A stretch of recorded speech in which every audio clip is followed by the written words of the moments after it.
here, and I'm extremely excited to have Carla Hall. I'm extremely excited to be able to tell you this is our 7th year of having the Garlic Showdown at high noon. I am excited to have you guys find out how these professional chefs prepare food. We could not have anybody better than Carla Hall from ABC's The Chew, KSBW 8, here to MC this event. But before I bring her out, let us see a little preview on that big screen of what you're going to get today. Go with it. Garlic lovers, get ready to welcome a very special guest from ABC's hit daytime show, The Chew.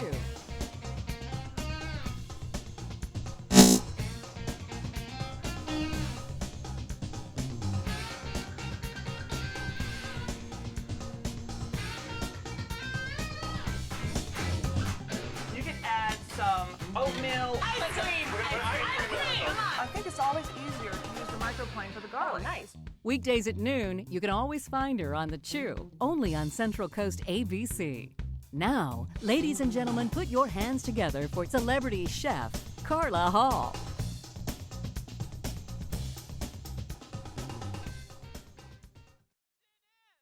Thank you, Carla. This is yours, and I got a choice. Okay, the only Garlic thing that lovers, means, I think get I'm okay. ready The to only thing welcome that a means, very you guys, how special you all guest doing? from ABC's hit It is such a daytime show. pleasure to be here, and the only reason Dennis would show that clip is because he wants to dance. I wanted to dance with Carla. I wanted to dance with Carla. Can you hear me? All right, what you got? This is what I got. I'm a sprinkler, baby. I love it. I love it. Well, you guys, when food becomes a spectator sport like you guys are here, it's a great day. It's an awesome day. And to have all of these chefs, four wonderful chefs as the sous chefs, come together and battle it out with what? You guys know it, with garlic. It's amazing. It is truly amazing. So I'm going to go down the line. And I want to have all the chefs introduce themselves so we can get this party started right? Woo! All right. I'm going to start right here with you, Justin. All right. All right. What's up, Jason? How are you? I'm good. How are you? Grand, just grand. All right, hold that mic for me. All right, so Jason, this is not your first rodeo. No, but it is my first cook-off. You were here last year. Correct. Did you win? Yes, I did. Okay, so everybody's gunning for you. Yes. All right, now tell us what you're going to be making today and introduce your sous chef. Well, I can't tell you what we're making today because... Oh, you don't know? That's right. Oh, my God. Well, we don't know what secret ingredient is. We sort of know, but then we got to figure out how to fold the secret ingredient, but we can't tee off our competitors to what we're building. Okay. You know, so it's sort of like giving the keys to the castle kind of thing. So, all right. So we do have to keep that sort of... I mean, obviously... with your expertise as you're walking around, you're going to be able to sort of start figuring out what we're doing. But at the end of the day, we sort of want it to be a surprise. So I think everybody does. I think chefs, we want it to be a surprise. Wouldn't it be a chefs? Wouldn't you all agree that you want it just to be a surprise at the end? So yes. Okay. So, who is your sous chef today? This is Jay Minzer, a longtime friend of mine, about 12, 15 years. He used to run a cooking school down in Tampa. I came in to do demos. We've been friends ever since. I do an event in Orlando. I feed 20,000 people on Thanksgiving Day. Oh, that's all? Yeah, that's all. It's That's just a couple amazing. of people. 20 years I've been doing it. So Jay every year comes and he's our gravy guy and makes sure the 800 gallons of gravy. Yeah, 800 gallons of gravy gets made every year. So awesome. Well, we're looking excited. We're excited about this. And you know what? I've started asking who's who, but I think what we really want to do is bring out the secret ingredient first, don't we? is that true? Is that time for that now? Is it time for the secret ingredient to come out? All right, you guys, hold on. We're going to bring out the secret ingredient first, and then as you guys get to go through your pantry, then I will let you guys introduce yourselves. You ready to go? All right, so what we have here. You guys, we have black garlic, blackberries, roasted garlic, and elephant garlic. All right, what are you saying? Oh, good. And we have pickled garlic. We have pickled garlic as well. Now, the idea, you have to use at least, two? You have to use at least 2 different kinds of garlic. And I'm going to say, with a little bit of a twist, you have to use the black garlic. You cannot get around it. Don't look so disappointed. All right, you guys okay with that? That's going to go to the center of the table. You pick what you need, and then I'll come around and start talking to you. All right. And may the best chef win.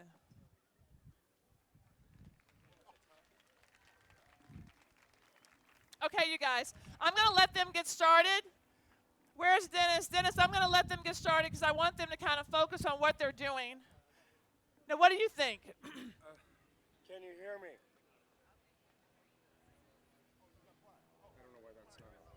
Hey, thank you, Carla. Blackberries and garlic, it's in my pantry, so I think it's a wonderful combination. So, and anybody out there, can you tell me, is elephant garlic, and Carla told me to ask this question, is elephant garlic a true garlic? No, it is a leek. It's in the leek family. Okay. Look at you guys. You guys Very know good. your garlic. And you what's know the your difference? garlic, don't you? What's the difference between an elephant garlic and, say, a Monviso garlic that we grow here at Christopher Ranch in Gilroy, California? What's the difference between those? Did anybody tell me? Water and sugar content. Don Christopher is actually answering the question. Right here, and he's going to answer the question. That's all right. The elephant garlic really has a lot of water in it compared to the regular garlic, and it has a lot. The regular garlic has a whole lot more flavor and a better aftertaste, as far as I'm concerned. Those who don't want to have too much garlic in their food, the elephant garlic is ideal. They can get a little bit without worrying about it. Okay, up to you. Thank you. Thank you so much, Don. Thank you very you. much.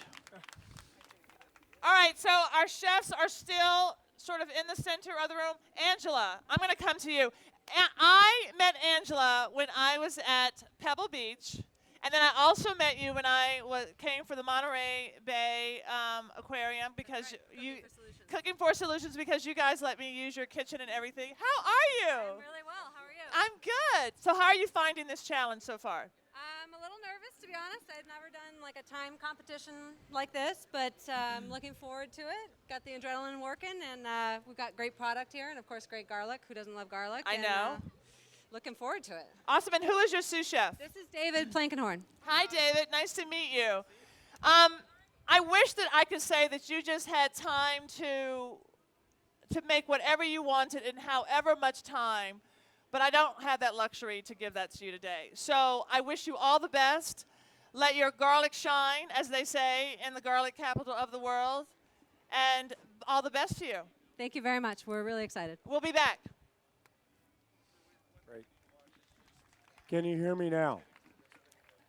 Good. Are you guys? Are you busy? Are you busy planning? You've planned. All right. So introduce yourself. Introduce your sous chef.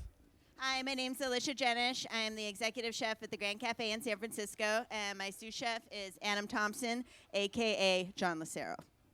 What's that? Oh, so cute. So what are you most excited about? Are you excited about the secret ingredients? Garlic. Garlic. I'm most excited about garlic. Whoop, whoop, whoop. And now, have you ever cooked with black garlic before? I have. I actually brought it.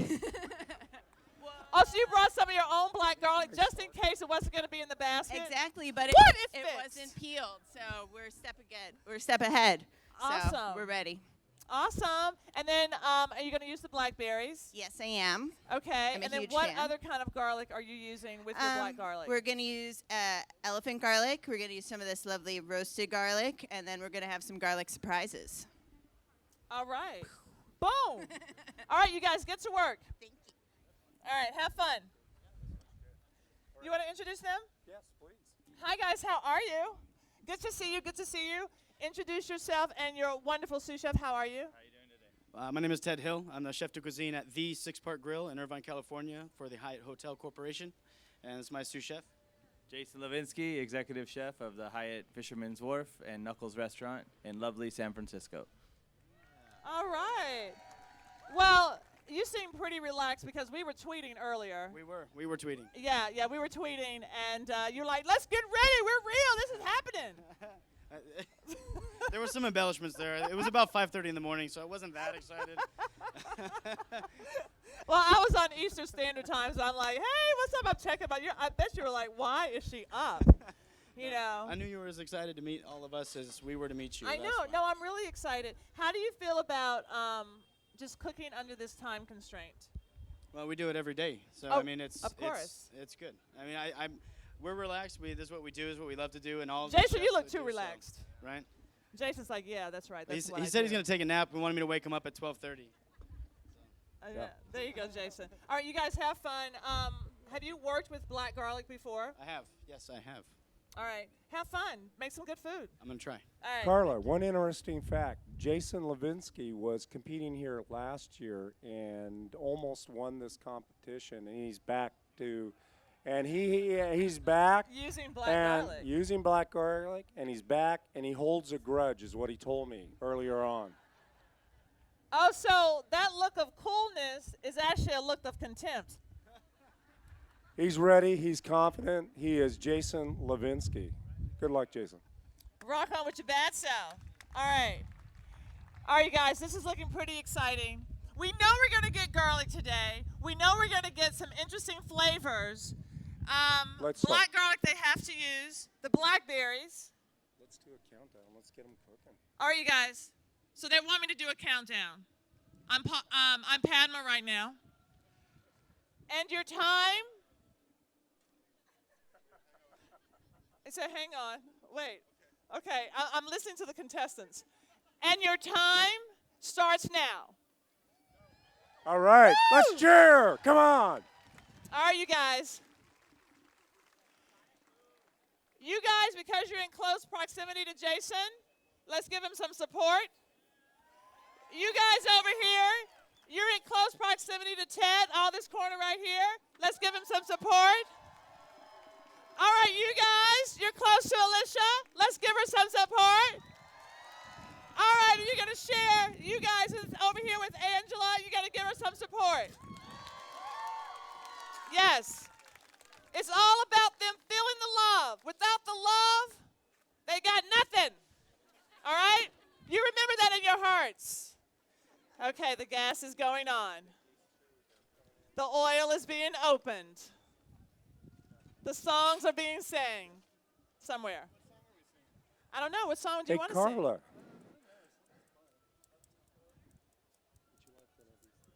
Yes. All right, you guys. Now, while they get everything going, why don't we introduce and those of you who watch So You Think You Can Dance, your judges. Yes. Okay, Dennis, take it away. Okay, let me get a cheat sheet here, but I can tell you right now, we have two individuals from Christopher Ranch Garlic. It's one of the biggest supporters of the Garlic Festival, and we're glad to have them on board. The managing CEO of Christopher Ranch, Bill Christopher, give it up, and he's wearing the shades, looks like a rock star. Thank you. If you want to come up, yep. Nice. Bill, Carla wants to ask you a few questions here. I do. All right, Bill. This can't be your first time judging. No, this is my third time judging. I'm really looking forward to it. Okay, what is the perfect dish for you? What are you looking for as a judge? As a judge, I'm just looking to see how they use the secret ingredient and how it pleases my palate. Nice. And no one knows what that is but you. My son knows, too. I had to tell him. Okay. Awesome. Good. Thank well, thank you. you. It's nice seeing you, too. Nice seeing you. Thank you so much. Okay, now Bill is a good-looking guy, but I'm going to tell you, he doesn't stand a candle to the next guy, his son, Kenny Christopher, a manager at Christopher Ranch Garlic. Woohoo! All right. You're looking so happy. I'm loving it. This is great. I mean, is this your first time judging or no? This is my first time doing anything like this, so I'm looking forward to it. All right, so what are you looking for? We know what your dad, Bill, is looking for. Well, you know what? One of the newest, hottest things right now is black garlic, so I'm really excited to see what the chefs pull off. Now, did you have any say in that going into the mystery basket? You know what? That's all my dad. I'm just here to support. Go Dad. Go Dad. Go Dad. Gil. All right. Happy eating. Thank you. Thank you.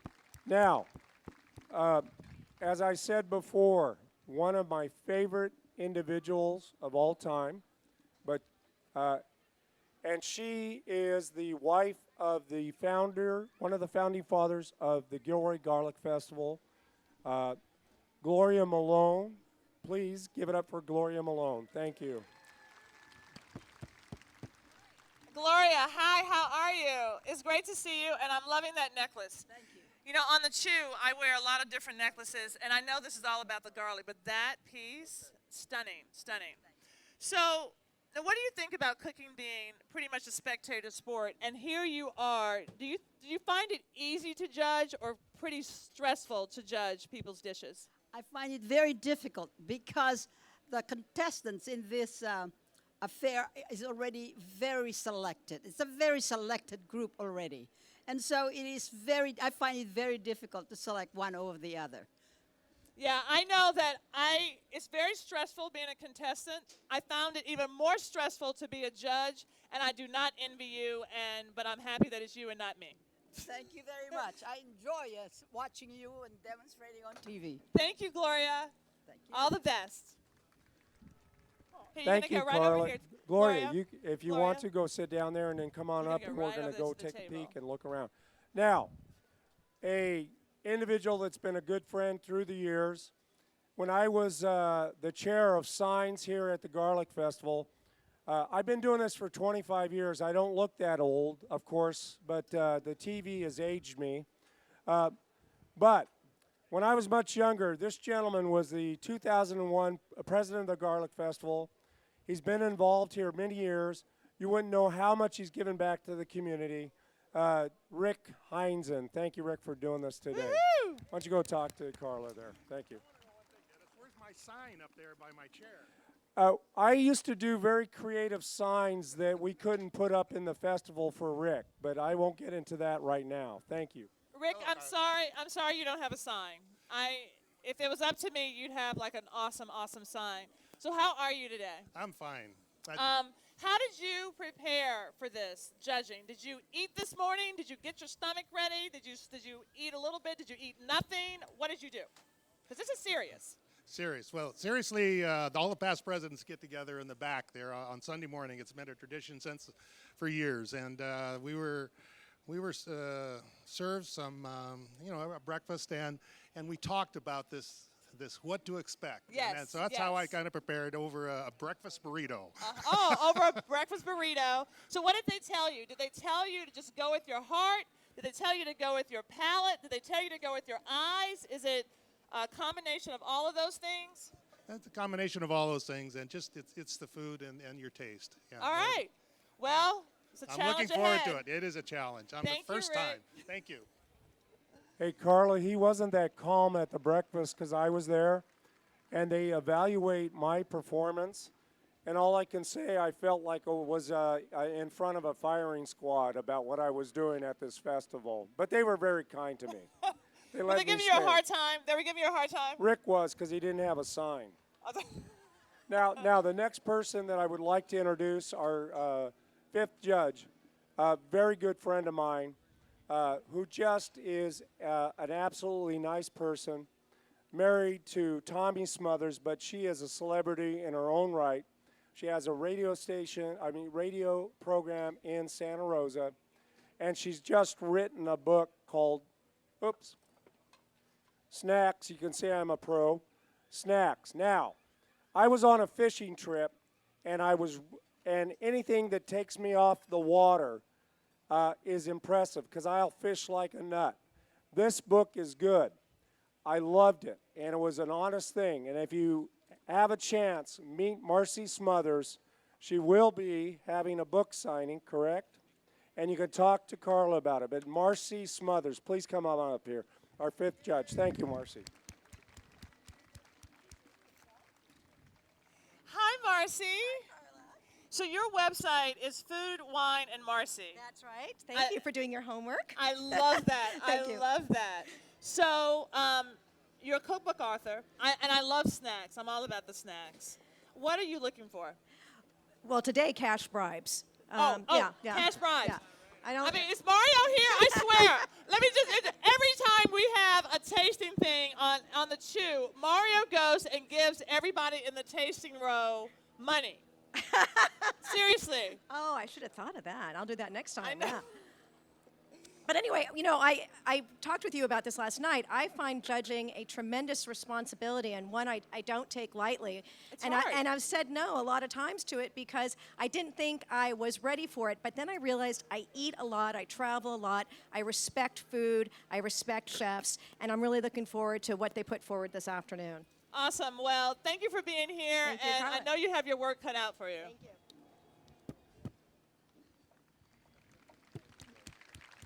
Okay. Carla, an interesting fact, that middle table there, Yes. So this middle table, all of the chefs were able to bring ingredients and put in the middle table. But if they brought an ingredient, they'd have to have it available for everyone else. So it wasn't like on Top Chef where you had your secret ingredients. So we've got some coconuts here. We've got some medium rice grain. We have Japanese udon noodles. We have some melting unsalted butter. Okay, so we've got some heavy whipping cream. We have a lot of Asian ingredients. We have what looks like a miso here. We've got, oh my gosh, these are some beautiful canned things. Who brought the canned goods? Who brought all this pickled stuff? Oh my God. You did, Angela? Okay, if no one uses that, if you use it, I may have to take some of this home because this looks delicious. Oh my gosh. So we've got mint. We have all of these ingredients. When I interview the chefs, I'm going to ask them what they brought because I think they may help us decide what direction they're going in. Okay. Carla, Ted Hill from the Hyatt right here, he told me I should not be using a wire brush on my grill. He's using garlic to clean his grill. So he is being very inventive on this grill right here, using garlic and rubbing it right down. What will that do to the flavor, Carla, of his food? So basically what you're doing is you are seasoning your grill with garlic. So anything that goes on there is going to have the taste of garlic. Awesome. That sounds amazing. So where are you going? Where's your head right now? I see you have corn right now in the pot. You've got corn and garlic. Oh, nice. Any habaneros in there? I would like that too. Not yet. No, it's not for me really anyway. The jalapenos are being, okay, we had a little bit of spice. Okay, so what are you thinking right now? What's in there? Oh, okay.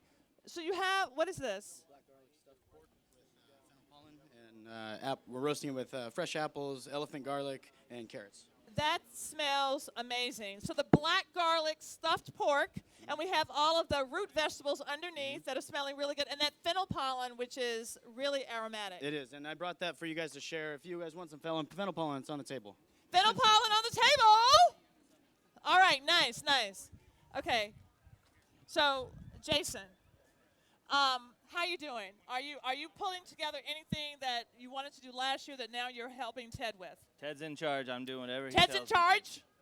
Ted's All right. the man. Awesome. He's like my twin brother. I knew we look. You look very exactly similar. alike. But we think alike, you know. Mm-hmm. When we were talking about this before before we came up here together, you know, we're like, where are we going? And we just collided. We do the same thing. We are like two peas in a pod. I mean, so. it's a beautiful thing, I think, when you're working with another chef and actually you have some sense of camaraderie where you can actually speak with food and movement versus words. Absolutely. Awesome. Thank Continue. All right, you guys, this is looking really awesome. All right, I'm Mike over here. Dennis? No, just an update. How many of you guys know what black garlic is? Do you think it comes out of the ground, black? And if you don't, Does it come from the South? it comes from Sorry, Ireland. It comes from Ireland, from the black Irish, like I am. But we have an expert here, Carla. And if you want to go talk to Bill Christopher, he will tell you what black garlic is. And he's standing, oh, excuse me. Yeah, Bill's standing Bill. right over Hi, here. Bill. How are you? You know what black garlic is. I know why I'm telling you. Well, I know that there's flavor in the brown and in the black. But And the white. And the white. There's flavor in the black, brown, and the white. So why don't you tell everybody what black garlic is? It's a fermentation process. Yeah, it's a correct? fermentation process, and the rule of thumb is it takes 100 hours at 100 degrees, and that'll get Okay. you your black garlic, and it cooks down, it ferments, and it's a smoky, sweet flavor. So how much of your business you guys are producing your black garlic? Yeah, we have black garlic for sale now. The percent of our business would be less than that. Well, let me ask you something. Since you have shows like Top Chef and Iron Chef and Chopped, where they're using some of these ingredients that people didn't really know about them before, are you selling them to the public, or is it just really to commercial institutions? We do have it sale in some of the supermarkets, but mostly it's going to food service, which is into the restaurants, because they're the Okay. ones who actually know how to use the product. Right. All right. Well, thank Good. you. Thank you. Hey, Carla, I have an update if you want over here Yes. from Jason Grunland. He's going to describe what he's doing with his calamari dish right now. Jason. Yes, sir. How are you? Very good. Were you asking what I'm doing? Yes, please. Describe. Make it a big mess. We're actually doing what we're going to call fire and ice calamari. It's going to be a calamari tataki, so we're actually going to marinate it, grill it, chill it, serve it over a Napa cabbage salad with an accoutrement of sauces that they can build your own sort of thing on a wonton chip, and then have a broken noodle soup on the side made with miso, which is fermented soybeans, which we're putting the fermented black garlic into to give it more of that fermented flavor with ginger, lemongrass, Southern Asian twist on the calamari. Thank you, Jason. Thank you, Jason. So, Angela, I know that you are rolling. You're getting your mise en place. You have some corn already off the husk. You have a variety of mushrooms. So where's your head? Where are you going? Well, we're inspired by all this great produce as well as the garlic, and we're going to try and work it into each of our courses. We're going to do a three-component first course, hopefully, if we get there. We're going to work each of the different types of garlic into each of the different preparations for that. And then for the main course, we're doing a slow roasted pork loin, or an hour-long roasted pork loin, rubbed with the elephant garlic, lots of fresh herb, with balsamic that has been steeped with the blackberries, as well as a lot of good olive oil. And we're making a little broth to go with that from the corn cobs, and having a little set with the corn as well, the sweet corn. So what did you bring for the center table? Did you bring anything? I brought a lot of different preserves that we I make know. at the I just want you to restaurant. talk about it. That was really a rhetorical question. Okay, so let's talk about those preserves. Okay, we have a few different kinds. We make more at the restaurant. I have pickled plums. We have an apricot mostarda. We have an apricot jam with also dried apricots from Swank Farms in Hollister. We have a Meyer lemon marmalade, which we're have only a few jars left, so it's pretty precious stuff. Green tomato mostarda, and also a bitter orange marmalade. Woo! You know what I have to say about that, Angela? What? Boom! Shakalaka. All right, continue cooking. Oh, yes. Alicia, it looks pretty nice and fresh over here. Keeping it light, keeping it light. So what are you doing right now? Right now, I'm making a dressing. I'm going to serve with the roasted pork loin and these gorgeous figs that we're getting. Beautiful. And I like in southern France, the Grand Cafe is a French restaurant. They love the flavors of garlic with fresh vegetables like figs, and all these little bouquets of herbs are really inspiring. Mm-hmm. So you actually were a butcher, is that correct? I was, yeah. I was a butcher for a year. Hold on. A female butcher, let's just give her a moment. Let's give her a moment. Go on with your bad self. Okay. Okay, I just wanted to honor that. Yes, it was awesome. I took down animals bigger than me. Hey. Hey, hey. Size is nothing but a word. Yes. Sometimes. Okay, so over here in the pan, you have your pork loin. I do. And then are you cooking it sort of on a medium heat? Yeah, I don't want it to get too dark because I'm serving it with really light flavors, and I don't want to overpower the other ingredients. Okay, nice. Yeah. Keep cooking, girl. All right, so you're doing some breadcrumbs, or what are you doing here? Well, the roasted pork loin is going to have a panzanella salad with it, so Nice. I'm getting the bread ready for that. All right, perfect. Rock on with your bad self. I will rock on with my bad self. Thank you. Carla, let me get an impression from Gloria Malone. I know she's been up and basically walking around all this time. What do you think now? Go ahead, Carla. I'm sorry. Thank you. Look at. What was your? He said, "What do you think? You've been walking around and Oh. taking a look at what the chefs are doing. What is your first Right. impression?" Well, I'm excited. Just looking around, asking the chef, trying not to get in their way. They're very busy and under pressure. What they're doing, and I see some very exciting combinations. Really exciting combinations. I've never even would in my wild imagination would have thought of. So I'm looking forward to tasting what they're cooking. It's going to be tough. It's going to be tough. All right, let's look at our table. Those of you all who can't see, some of the things that the chefs that are available for the chefs. Just take a look here. We've got all these different veggies. We have some stone fruit peaches. We have mangoes, limes, lemons, oranges, tomatoes, jalapenos, green beans. We have all kinds of greens and fresh herbs, mushrooms, baby zucchini, some bread. It's looking pretty good. Interestingly enough, I think what's so funny is that if you saw all of these things in your pantry, would you be pulling some of these things out today? Yeah? Somebody over here says yes. All right, I'm going to come to you. I want you to think about that because I'm totally going to go to you and say, what would you make, okay? All right. Any questions that you guys want me to ask of them? Anybody over here? Anything that you want to know that I am not covered? What's in the box? Pot. Oh, it feels like sage. Smells like sage. It's sage. Carla, on the stage, this was decorated by volunteers. And these herbs were grown by a company called Head Start Nursery here in Gilroy. And this is rosemary right here. We have purple sage, rosemary. You can see we have basil in these boxes. We have Italian parsley up here. And they were even kind enough to grow some tomatoes for us. So, Beautiful. really, really nice. But it's amazing stage, and you just look like you're on a garlic field right now in the background. So give it up for this recipe committee that did that. Bravo, bravo. You know, Dennis, when I was doing Top Chef, one of the things that I didn't want anybody to do was to talk to me during the competition.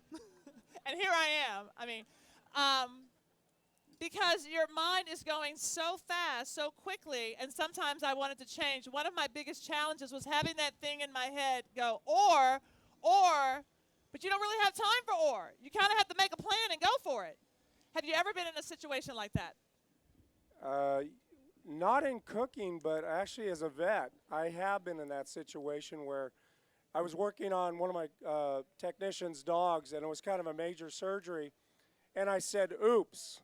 And that's the wrong thing to say with the owner in the room. Yeah. So, yes. So I was saying a bunch of or, and believe me, when you say oops and you got a little bit of a bleeder going on, and I'll tell you, it's not like nicking an aorta, which I have done in the past, it was okay. But I have an or moment then. Yeah. Are you publicizing your business at this point, or are you trying to get people to go somewhere else? I mean, I'm Gilroy Veterinary Hospital, please stay away from us. I'm sorry I asked. No. You know what? It's true because I'm either loved or hated, so thank you. No, but you know what I want to ask is, blackberries. What would you do with a blackberry? And I don't know. I mean, that's a hard item. You could do savory, sweet. You could throw it at somebody, But I think what I notice is that blackberries and corn go beautifully, be it in something savory or something sweet. And a lot of the chefs are putting it with pork. So fruit and pork go really well together because you have that deep color. When you think about port wine and you think about fruity wines, and which goes beautifully with pork. And I'm seeing, I do a lot of desserts, but I'm seeing this corn over there, and then it's being roasted by Ted. And I think the pork with all of those root vegetables, it sounds amazing, amazing. But a corn pudding for me, being from the South, corn pudding with some blackberries, what? Woo! And you know what I'm going to say? What? And I'm from California. I like how you did that. What? Believe me, I've been picking up some things, and I'm not as limber, but I can do this still. I love it. So let's check in. Let me go down here and see what Jason sous chef Jay is doing. I'm down here. What's up, Jay? I'm good. So you have some mushrooms here in this pan. What's that going to be a part of? It's going to be a part of our pork dish. It's going to be a wild mushroom mozzarella ragu. Oh. And the pork's going to be it's a roasted garlic wild mushroom ragu. Yeah. And the pork's going to get pork garlic crusted, sliced, and put on top, along with a spring vegetable fricassee, and flip-flopping between polenta and roasted garlic mashed potato. Roasted garlic roasted potatoes. Oh. This is smelling so fine, mighty fine, you guys. Thank you. I mean, all of the earthiness of the mushrooms is coming through that garlic. It smells delicious. Well, what I did was I got the pan smoking hot. Left Yeah. the mushrooms so they would roast before they can brown and get crispy before they have a chance for the water to come out. And that's kind of like what's hitting us right now is that whole roasty part. Exactly. And let me tell you guys, everybody, I think sometimes when people are at home and they want to cook like an Iron Chef, they start just moving their pans. The pans are all up here and the fire's down here and nothing's happening in between. So. And the hardest part is don't stir. Yeah. So thank you for saying that. Oh, for my making pleasure. That point. All right. All right. Go on with your bad self. Marcy's mother was just talking to me, one of the judges, and she had some interesting comments about what the chefs are cooking. I'm just amazed, as I call myself a home cooker, and I make that distinction really clearly on the radio. I'm not a gourmet chef. I'm not a professional chef like Carla. I'm a pretty good home cooker.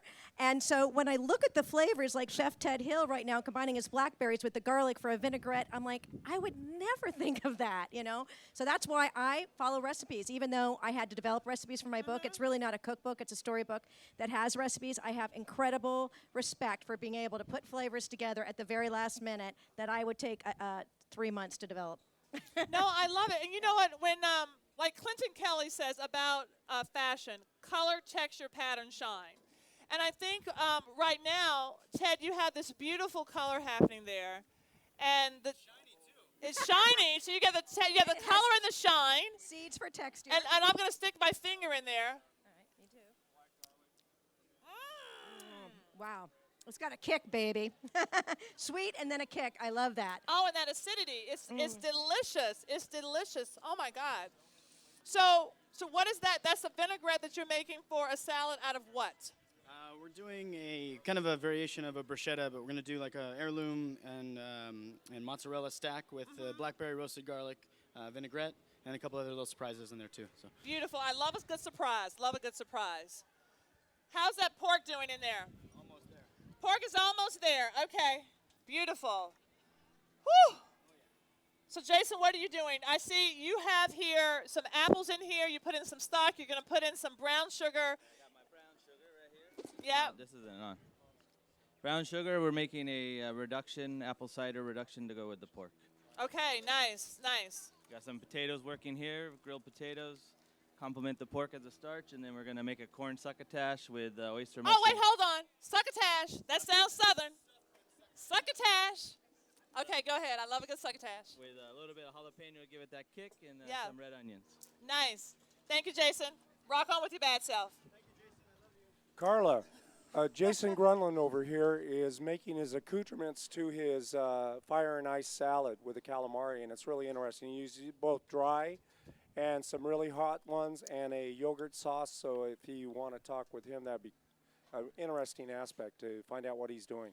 So, Jason, were you the one who brought all the Asian influence ingredients? You know, I did. And, you know, as they say, best laid plans of mice and men don't always come out the way you would hope. So going in one direction, I would actually, the baby coconuts I brought, because I thought if we get fish, I could do this great Thai coconut preparation where you actually roast the fish inside the baby coconut with coconut milk and spinach and kaffir thyme leaves and lemongrass. Really great preparation. Didn't get fish, so now we're going with the squid. We're going to do a tataki version of it. We're going to sear it, chill it, slice it thin, put it on a Napa cabbage salad with wonton chips. And what we're doing over here, I'll show you, is real quick. We've got like 8 different condiments. We have a red curry yogurt. We have sambal. Nice. We have furikake.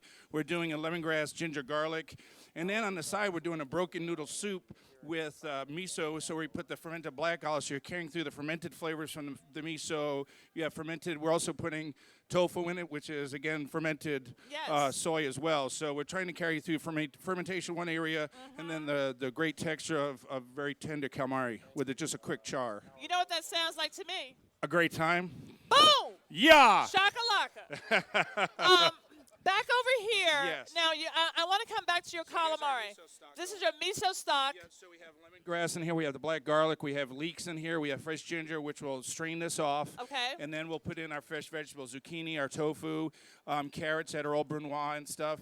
And then we're going to have some noodles that we'll put in right at the end, right before we service in a little cup. So you have a broken noodle soup that's going to go with this. So we're calling it fire and ice calamari. Oh, no. So it's yin and yang. Yin and yang. So Just like my food dogs. Just like, oh, yes, look at that. Oh, wow. Oh, sorry. So any elephant garlic in there because it's like a leek, or no? No, we didn't actually use the elephant garlic in here.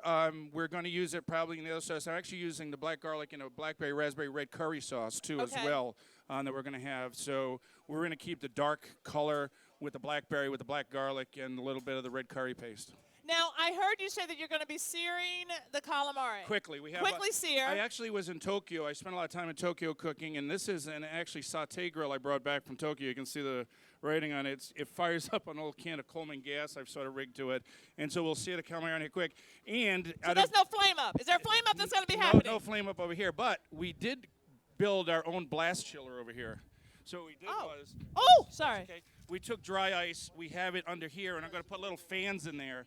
And we've built a little blast chiller down here that we're going to blast chill the stuff to get it cooled down. MacGyver in the house. So MacGyver in the house. We actually have our little fans around here somewhere that we're going to stick down in there, blow it across the dry ice so it circulates. Okay. And actually the fans are right here, so they'll go down. Oh, I don't know what kind of fan you guys were thinking about, but this is the fan. But look, so where's the camera guy? So they go in the bed of salt, and they blow. Stick your hand down in there. How cold it is inside there. Is that not amazing? No, it's pretty awesome. So that's going to be our blast chiller. Yeah, a blast chiller with these little battery fans. From the 99-cent store. Take the switch. Driver calls Jason for advice. Yeah. There you go. What? Oh my God. Is that not amazing? So look, so we stuck them in a bed of salt. Here, let's go down here. So we got them in a bed of salt so you can get them to stand up. So right. You see the ice, so, yeah. the cold blowing out of there? Yes, so it stands in the salt. It stands in the salt, and it circulates the air around it to cool it down. What up? What up? That's what's up. That's what's up. And if we get it done, even though it's not part of it, we're doing a very traditional Thai dessert, coconut mango. So that's also going in ball jars. That's going to get in there if we get it done. Well, dude, we haven't tasted a darn thing, but you may get the award for being the MacGyver. Okay, so calamari's in. Carla, blast I'm sorry to freezers interrupt. over there. Wow, it's looking pretty amazing. Carla, sorry to interrupt, but announce 29 minutes left for all competitors. 29 minutes. 29 minutes. Yes. I'm carrying part of Jason's apparatus. Thank you. Right. Woo! Carla, let's go over and talk with Don Christopher. He actually, all the garlic products that we're doing today on stage were donated by Christopher Ranch Garlic. And just get a few words with Don Christopher. Everybody, a great gentleman. Give him a hand. Come on up here, Don. Don Christopher. Thank you. Yes, take it away, Don. So tell us. I mean, this has been your life for how many years? 35 years right now. No, so the Garlic my Festival garlic? has been your life for 35 Okay. years. Right, you're going to call right in there. Since 1956. So I think we're about 57 years. I'm like, please don't say 100 because I was born like 7 years after that. I know. Me too. Anyway, it did happen a long time ago. We started with only 10 acres. And at one time we hand planted a lot of garlic because it came up smoother than the machine planted. And the machine went very slow because it was new. Right. And it would just come out, and we didn't get it exactly what we wanted on part of the acreage. And so we planted it by hand. Can you imagine doing that? Every 3 inches, we'd put a clove of garlic. And we'd put it down about an inch and then cover it up with a little more garlic, and we would water it. And it's just like machine planted, except they came out smoother. because they didn't have any competition with each other. So how did you go from that process, and now you have, what, 40 acres? How many acres do you have now? 400? We have 3,400 acres. Okay, sorry, a little more than 40. 3,400 acres. 65 million pounds. 65 million pounds, and I don't think we have enough. How's that? Wow. Yeah, sales Wow. are good, and we're really happy. And our Monviso is going really well. Our early variety garlic that we grow is beautiful, and it's selling very well. We sell a lot of that in the East Coast because it's so big, Right. and they love big garlic in the East. Yeah. Everything we're doing is been worked on by my son and my grandson, and I'm really pleased. And we have the best crew I've ever seen, the best people working for us. I couldn't be any better. Well, I have a question for you. Now, when I catered, but I'm a recovering caterer, it's been 1,294 days since my last catering job. Yes, I have the coin. It's like, hi, Carla, keep coming back. Now, there are some people who can't eat garlic. Yes. What do you say to those people? If you would just boil it for a minute, it would be a whole lot smoother, and it probably won't bother you. Okay. Garlic needs to be cooked a little bit to take the flavor away if that's not what you like. Okay. I would do that. The elephant garlic, you can try it because it's completely different. And shallots are different also. And they're Right. also very flavorful. Yes, yes. I love a good shallot. Well, thank you. Any secrets that you want to share with us over the years? Is there anything that someone has done with garlic that even you were surprised about? No secrets, no secrets. Oh, my God. Now, the bill runs in and says no secrets. Bill, just shut Dad down. You can override him, you know. Okay. I can override him. And the secret would be in the black garlic that I don't know anything about, except that it takes a long time to get it ready. Yeah. And 100 hours. It has a complete different flavor. Yes. That's about all. All right. Is that all right, Bill? Bill, the secrets are safe. Okay. That's so good. Thank you. Thank you, Don. I feel like I have to go over here to Bill. Bill, I'm coming back over there to you eventually to talk about those secrets that you won't let your dad talk about. No, we have some secrets we're going to keep, and And you thought he was going to sell them. well, you're pretty persuasive. Yeah. I'm like the Barbara Walters of the area, the food world. No.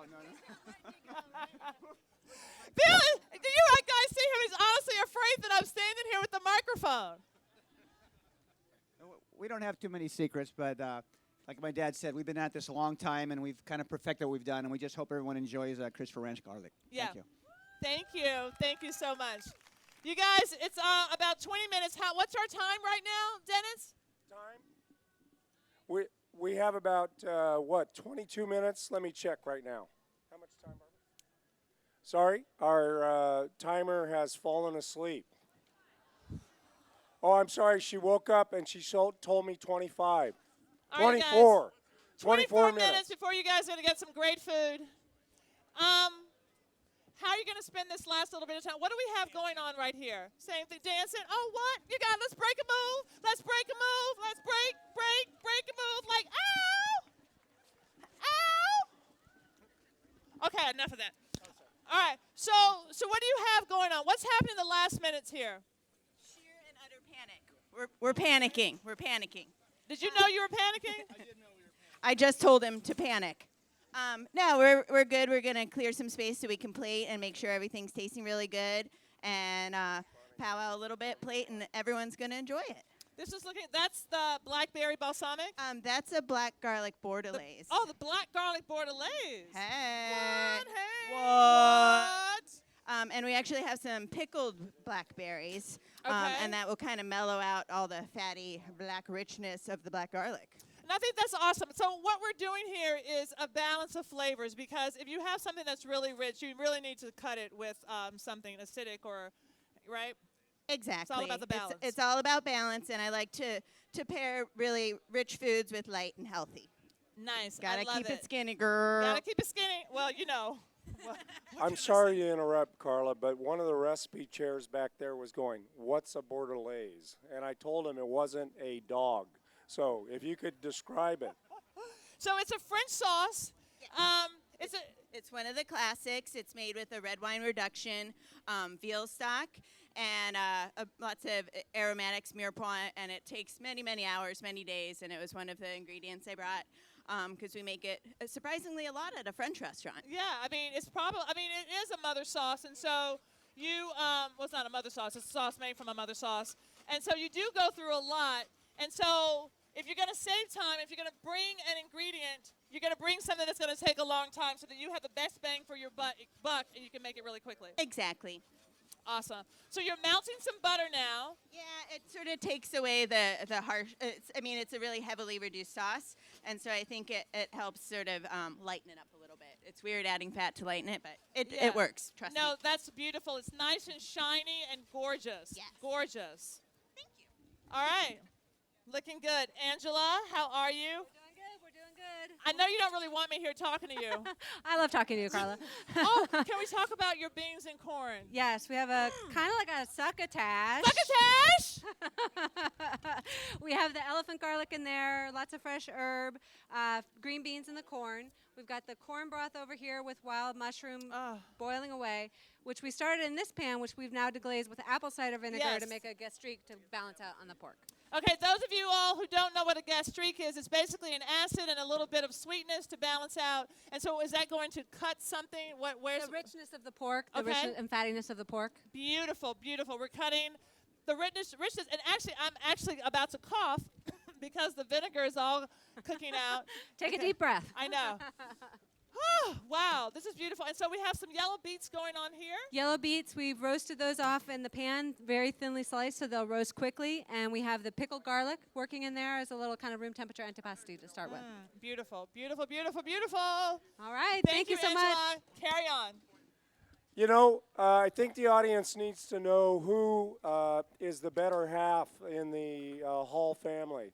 And he's sitting right over here, and his name is not Matt, it's Matthew. Matthew, what do you think of your wife? She's beautiful. We can't hear you. I said she's beautiful. Okay, I just wanted to make sure you guys heard him. Anyway, give it up here for Matthew here, supporting Carla. Thank you, Matthew. A lot of you guys will know him as the Who. So, you know, this is how we address each other. When I was on Top Chef, I had my two-part call, Hootie Who, and I would say, Hootie, he'd say, and then I would go, Boop. You don't have a mic. You have to do. Okay. So this is what we would do every time I would go home. Hootie. Who? Boop. I know. So I couldn't do that on TV because people would really think or know that I was weird. But we do this game where. Okay, so we do this game. If I say who, you say Hootie. If I say Hootie, you say who. Okay, so we're gonna play the game. Do you want to play, Dennis? I say what? So we're gonna show you. Hootie. Who? Hootie. Who? Hootie. Who? Who? Hootie. Who? Hootie. Who? Hootie. Hootie. Who? Hootie. Who? I won. Thank you for playing. All right. That was great. Things are looking good. What do we have over here? All right. What do we have right here? Okay, hold on.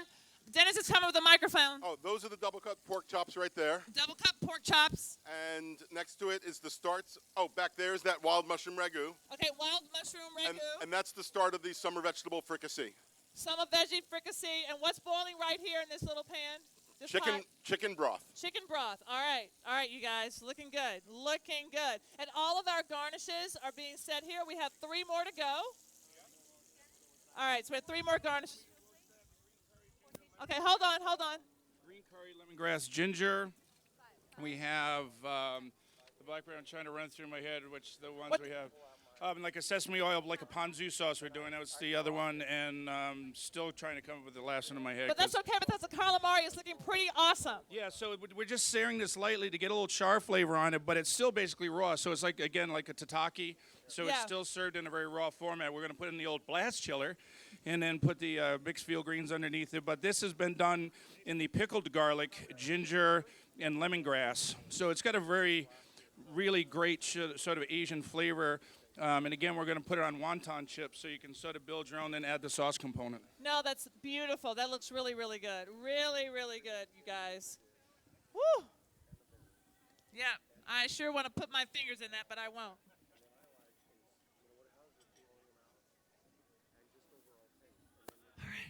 All right, over here we've got the potatoes on. The par-cooked potatoes are on, Ted. You. Is this on? Yeah. Parker potatoes are ready. Everything's just about ready. We're going to start plating probably in about 10 minutes or so. Okay, and then you have Those are- peaches with the pickled garlic. Quick pickled nectarines. Those are going to go in our salad. Nice. They weren't quite ripe, so we're going to pickle them. All right, nice, nice. Well, that's how you. Let's talk about that. So, because the nectarines weren't ripe, you had a gonna be moment. It's gonna be okay. That's right. So what you did was you quick pickled them and used some And we of use your. the pickled garlic Exactly. with it. That's what you do, people. It's gonna be what? Okay. Thank you. Thank you. Well, let's try that again. Sometimes I think we go to the farmer's market and you guys expect. You have a recipe in your head, and then you go, and you're like, well, shoot, I can't do the recipe because I don't have my ingredients. But this is what I say to that. You guys ready? It's going to be. Exactly, because you let the market dictate to you what you're making versus you dictating to the market what to make. And it's all about the recovery. Go on with our bad selves. That's right. Carla, I'm over at the judges' table, and I was just having a discussion with the judges. And they're bringing up some interesting points. And I really like the two Christopher boys right here because they have my approach to judging. Kenny, tell them how you're going to judge. So I have a pretty simple way of judging. I'm going to judge according to how I like it. I'm a very simple guy. I like simple taste. So anything that's prepared with garlic and pork, it's going to be excellent. Nice. And how about you, secretive Bill? Secretive Bill. No, I like the way they're going to use a secret ingredient since it is garlic. I mean, I've had garlic a lot of different ways, and this will be interesting for me, especially for some of the black garlic. So I'm very much looking forward to it. Actually, can we do one thing? Can we get a photo with you? It's been one of our dreams, Ken and I. Oh. Is that all right? Yes. Pat, come around, Pat. Sorry, time out for a photo. Thank you. Okay, I got to take this let one me- off my bucket list. Let me talk to Marcy Smothers while they're having their photo op here. Marcy.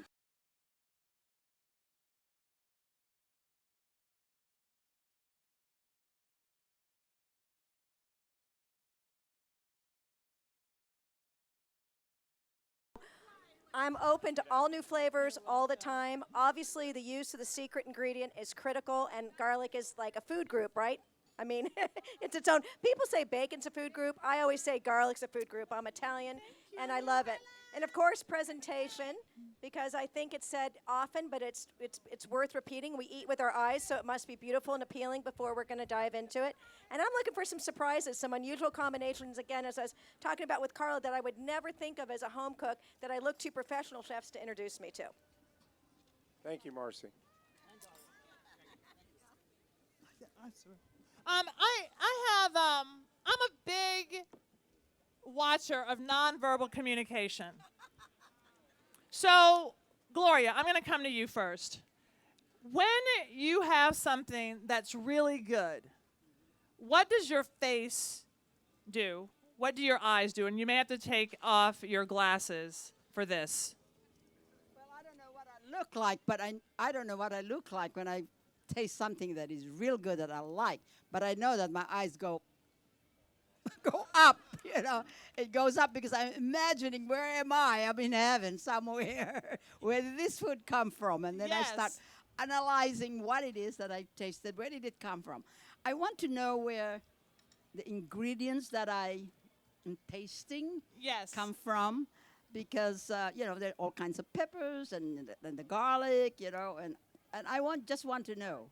I'm just one curious cat, and I particularly like that blending of things. Okay. I'm looking for that. Sounds good.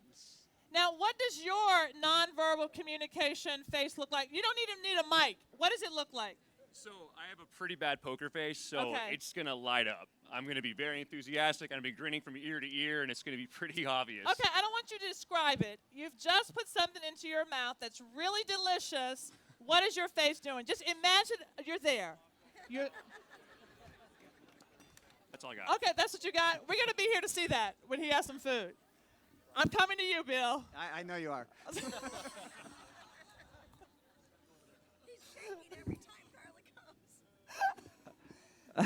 I thought you might forget me.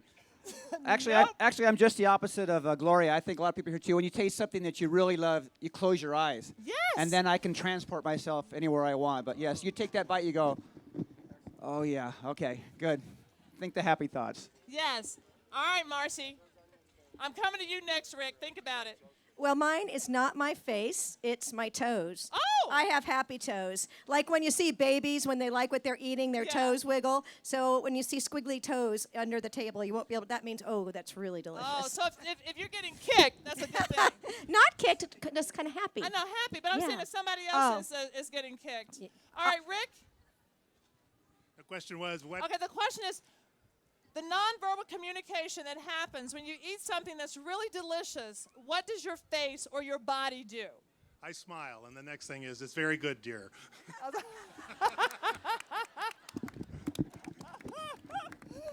Perfect, perfect. Back to you, Dennis. Thank you, Carla. I'm sorry I was falling asleep on my feet here, and I'm losing my voice, of course. When I went over here and I saw that roasted salad with the blackberries and the frisee and the mixed greens in there, I am a hungry, hungry man right now. That looks wonderful.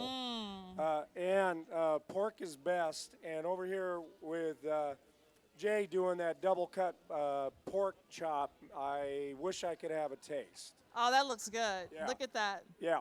And you know what I'm going to do and tell you is I think they will give you a taste. So that will be good. Well, yesterday when I was here and I was on stage, and when one of the chefs, one of the amateur chefs, was cutting his meat, when he wins a plate, I stole a piece of meat.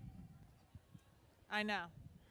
You know what? I did call security. I'm still wearing my my gear here, so we have to be careful about that up on stage. Yeah. One thing I wanted to mention, and if I can, again, guys, go buy a cookbook.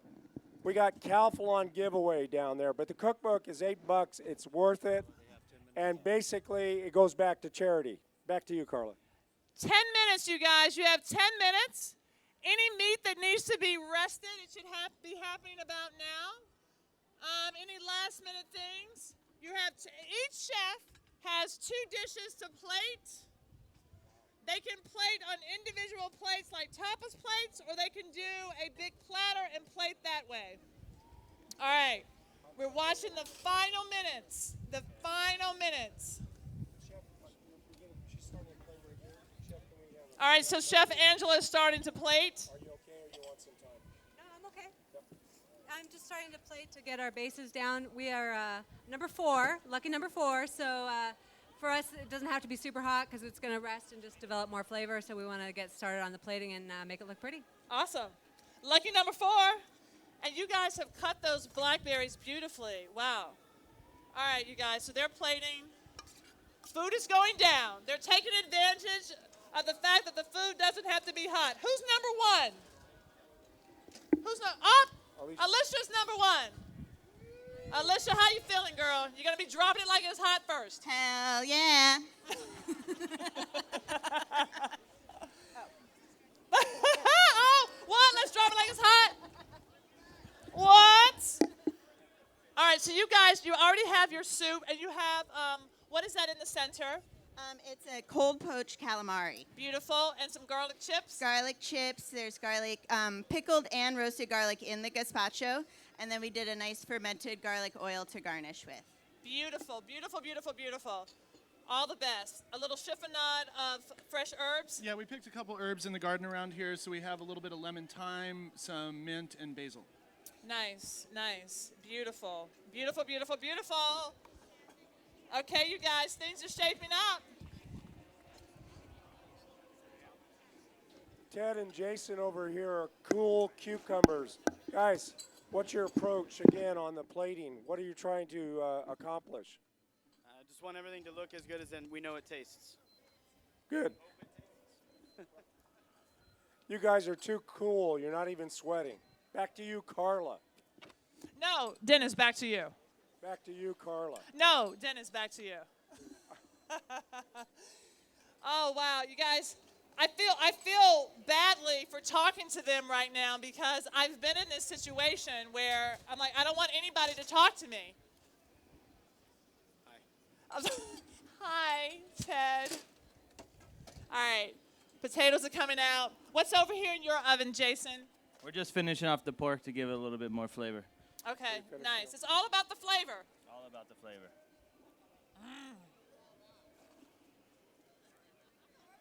What's up, guys? What's up?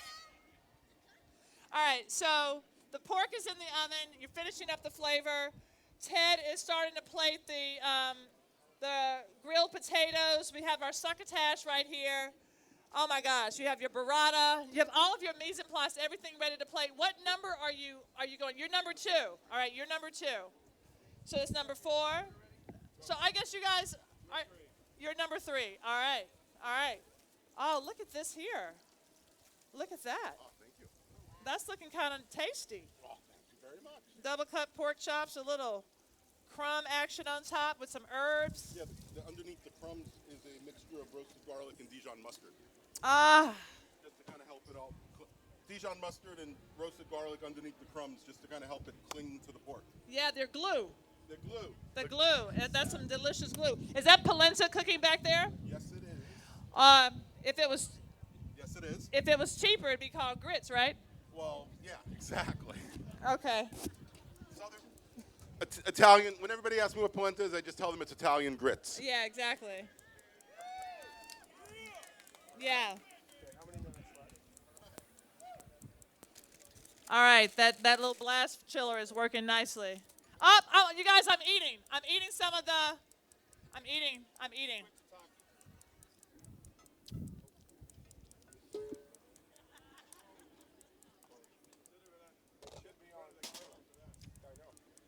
We need to get a picture of Carla eating the Okay. calamari. This is my face when I have something good. Are you going to show my face when I'm having something good? We need to show her face.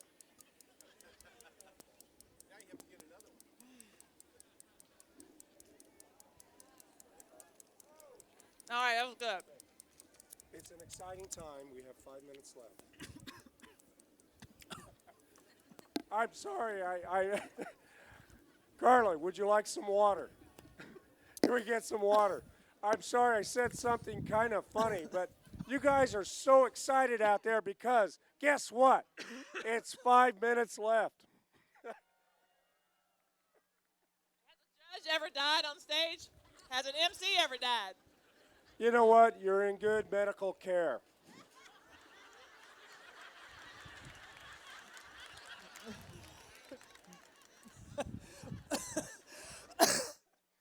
I'm sorry. Maybe we need another commercial break.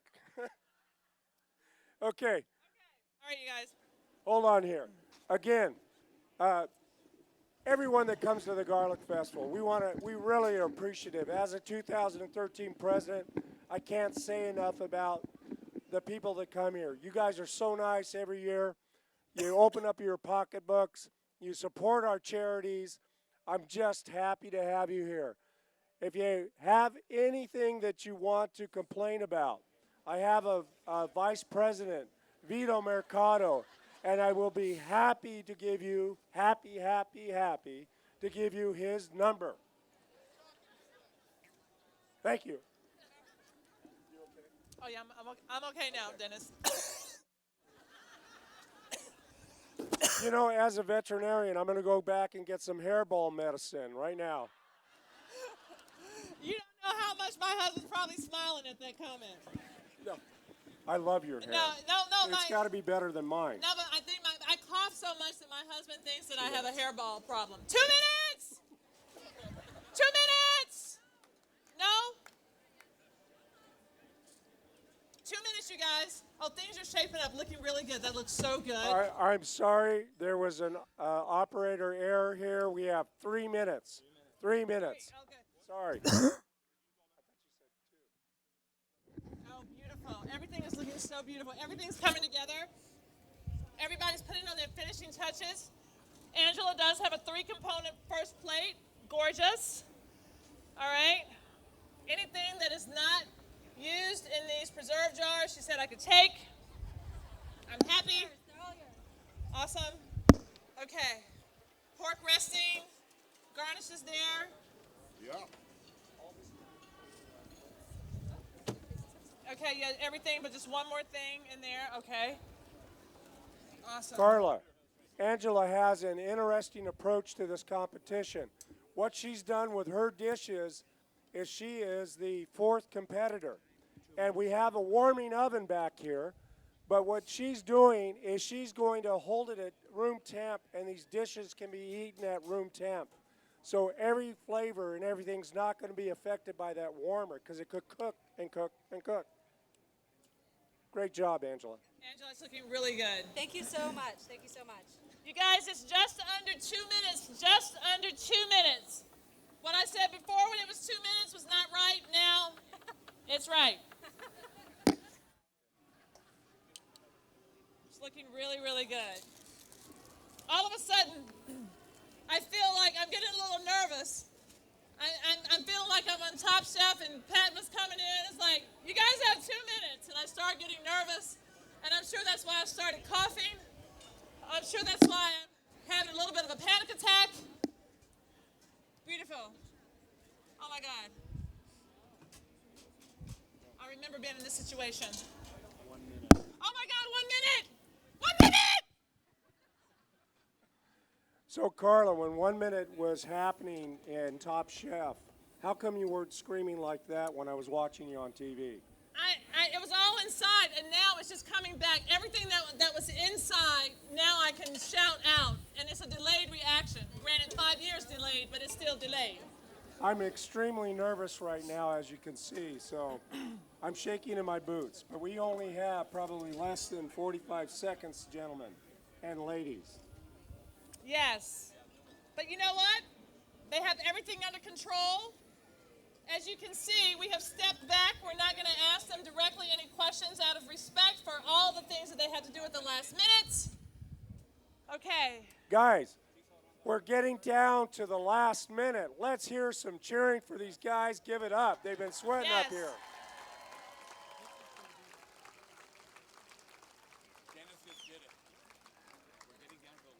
Pardon? Yeah. Okay, are we ready for a countdown, Carla? Yes. What is it? It's 1 minute? Yeah, we're just at 1 minute. I'm going to give you a 30-second warning. And then the audience is going to help me count down from 10 seconds. Yes? Okay. I see that some hands are shaking. All right, you guys are doing an amazing job. Okay, again, let's keep cheering. We're almost there. Come on, guys.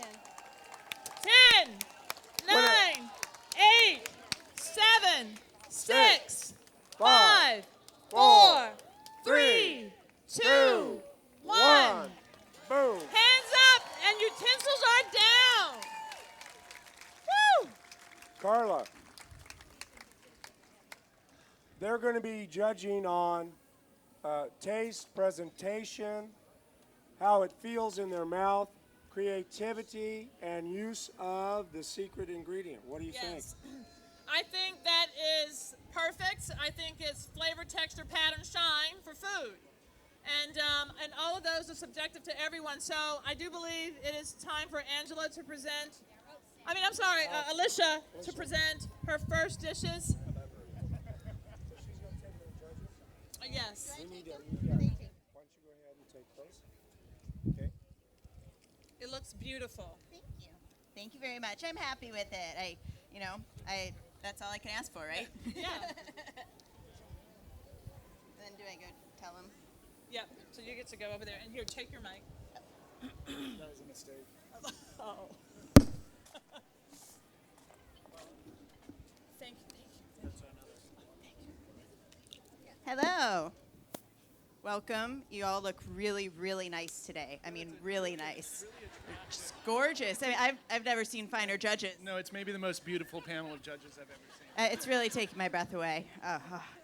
Okay, so what we have before you is a roasted and pickled garlic gazpacho, with a little heirloom tomato and cucumber and just a hint of jalapeno. We garnished it with a little cold poached squid. We lightly poached it in a really flavorful liquid and chilled it down and marinated it with a little garlic oil and lemon. And then we garnished it with some fermented black garlic, fried elephant garlic, and a nice fresh herb salad. Bon appetit.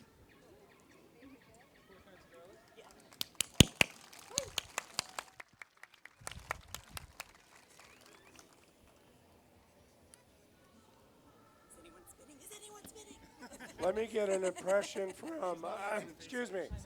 Let me get an impression back here with Angela and see how they feel about their two dishes. I think we're pretty happy overall. We didn't have a plan coming in, and we went with what we saw here and worked really well together, playing off some different ideas, given that half an hour that we had to kind of powwow beforehand, and we feel good. Good. Hey, congratulations. It looks wonderful. Good luck. Just in case we need another one.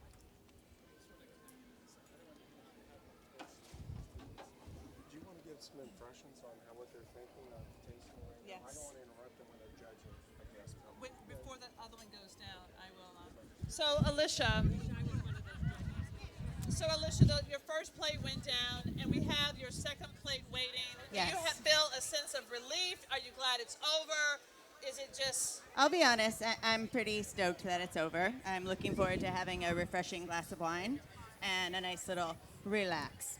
Now, how do you feel about going first? Do you feel like there's a little pressure about going first versus last? Because your dish has to stand up to the last dishes that are coming. Not at all. I'm a confident woman. I was very happy to present first. Go on with your bad self. All right. Awesome.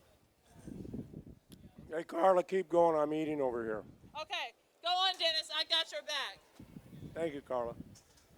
All right. So we will find out from the judges when we're going to drop the second plate.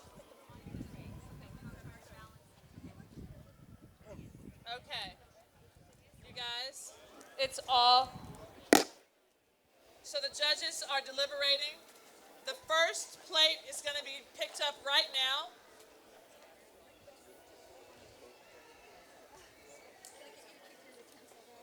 Bill, I'm back. Hello. Hello. So, how was that for the first dish of the day? It's great. I'm not a big cold soup person, but it was very refreshing, and the garlic sure comes through. It's very enjoyable. Fantastic, fantastic. No, I love the garlic was front and center, and it's definitely a flavor I've never tried before, and it was excellent. Awesome, awesome. Well, the second dish is coming. Gloria, I was looking for your face. Well, I guess I'm looking straight on. Yes, But it's a it serious was- business. You don't want to give anything away. No, not quite. It was very interesting. The spices were really aggressive. Let me put it that way. But overall, very interesting, cool, particularly for this time of day soup. Right, nice. Now, I remember when I was on Top Chef and Padma said, oh, that dish was interesting. And I was like, that's a kiss of death. But it's a different thing, means a different thing to everybody. The second dish is coming down. It's beautiful. It's called, people are moaning. People are moaning. Here we go. This came out, moaning. Can you guys hear her over here? The little Christopher is like this. All right, you guys enjoy. Okay, so what you have before you is garlic roasted pork loin. That's served with an entroyade, which is a fig roasted garlic sauce with a little pancetta, honey, and sherry vinegar. And then I did a panzanella salad with pickled blackberries, roasted red onions, roasted garlic, and a black garlic bordelaise with some fresh figs.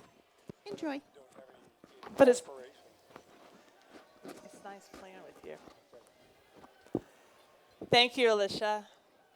While the judges are eating, Jason's over here with Ted Hill. They feel very confident. I'm going to go over and ask them how they're feeling right now as they're waiting in the background here. Ted. The competition is stiff, but we feel good. I don't know. We just want to come out and have fun and make some food and let somebody enjoy it, and that's what it's all about. So thank you very much. Awesome. Jason, anything to add? I think you said it all. Enjoy great food, great people, great time, great garlic. Fantastic. Yes. And I'm looking at this tomato dish over here. I'll let you describe it in a minute, but man, I wish I could eat the whole thing right now. It just looks scrumptious. This looks beautiful. It's colorful. I mean, you eat with your eyes. It's colorful. You can actually see the textures that, you can anticipate the textures before you actually eat it.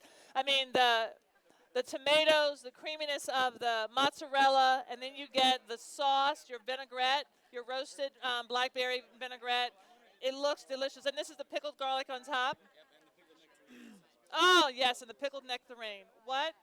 Boom shakalaka. Mm-hmm. Mm. Yeah, you're thinking about sort of cooking. For a living. We're thinking about getting a job cooking. I know. Are you ready for the long hours and standing on your feet all day?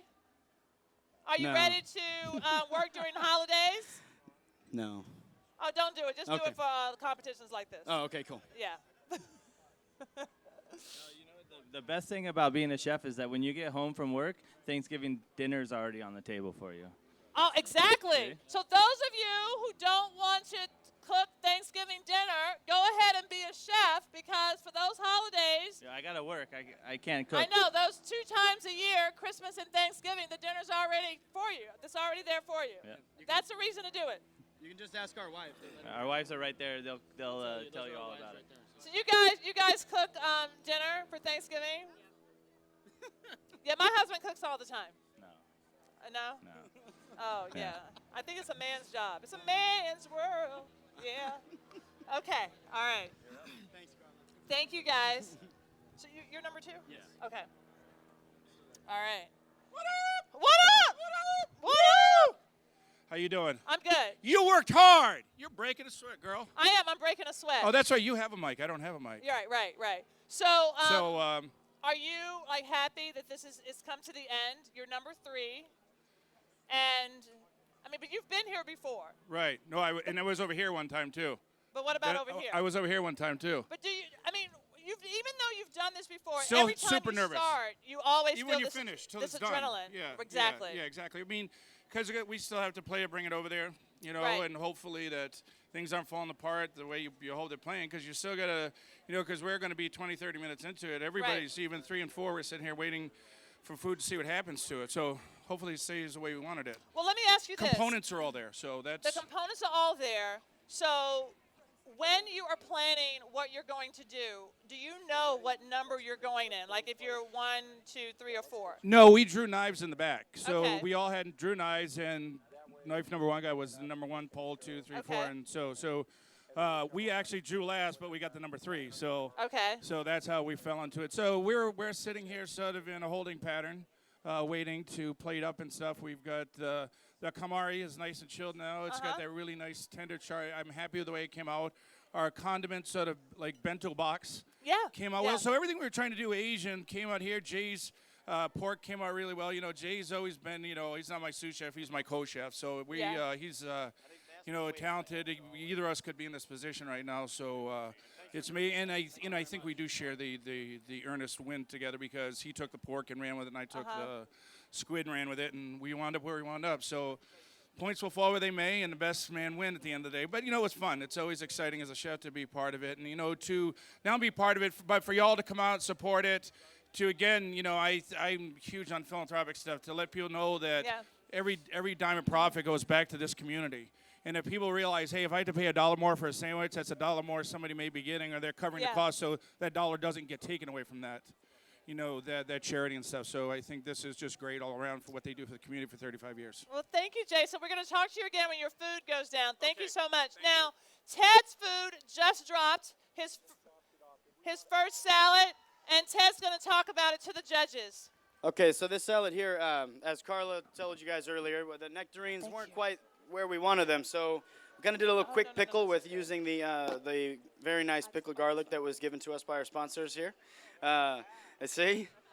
So it's a garlic pickled nectarine, heirloom tomato, and buffalo mozzarella salad stack with fresh basil and the pickled garlic garnish on top. Roasted garlic, also your product. Blackberry vinaigrette. Thank you, Ted. We'll see you in a couple minutes with your second course. All right, the judges are looking. You know, you get some nuts, you get the little taste in the background. I'm watching Gloria's face because she just said what she did, and I haven't seen it yet. But then again, judging is really hard. I don't think I'd want to be at that judge's table. Rick, how you feeling? Oh, I don't even have a mic over there. It's serious business. Hold on. I'm not gonna interrupt. Can I interrupt? Sure. Okay, you interrupt, Dennis. Rick's an engineer. He can handle multitask, okay? Rick, I see you're chewing, and I'm going to interrupt you so you can speak with your mouth full. Yes. I thought this presentation and the use of tomatoes and then the fruit and the way she presented it was just excellent. I think the use of the berries and the garlic and wow, great. I wish it'd come from my own garden. Marcy, a quick comment. Well, the idea that Chef was talking about, that the nectarines were a little bit underripe, and so he poached them with garlic. I saw that sitting over there at his station, and it adds so much flavor.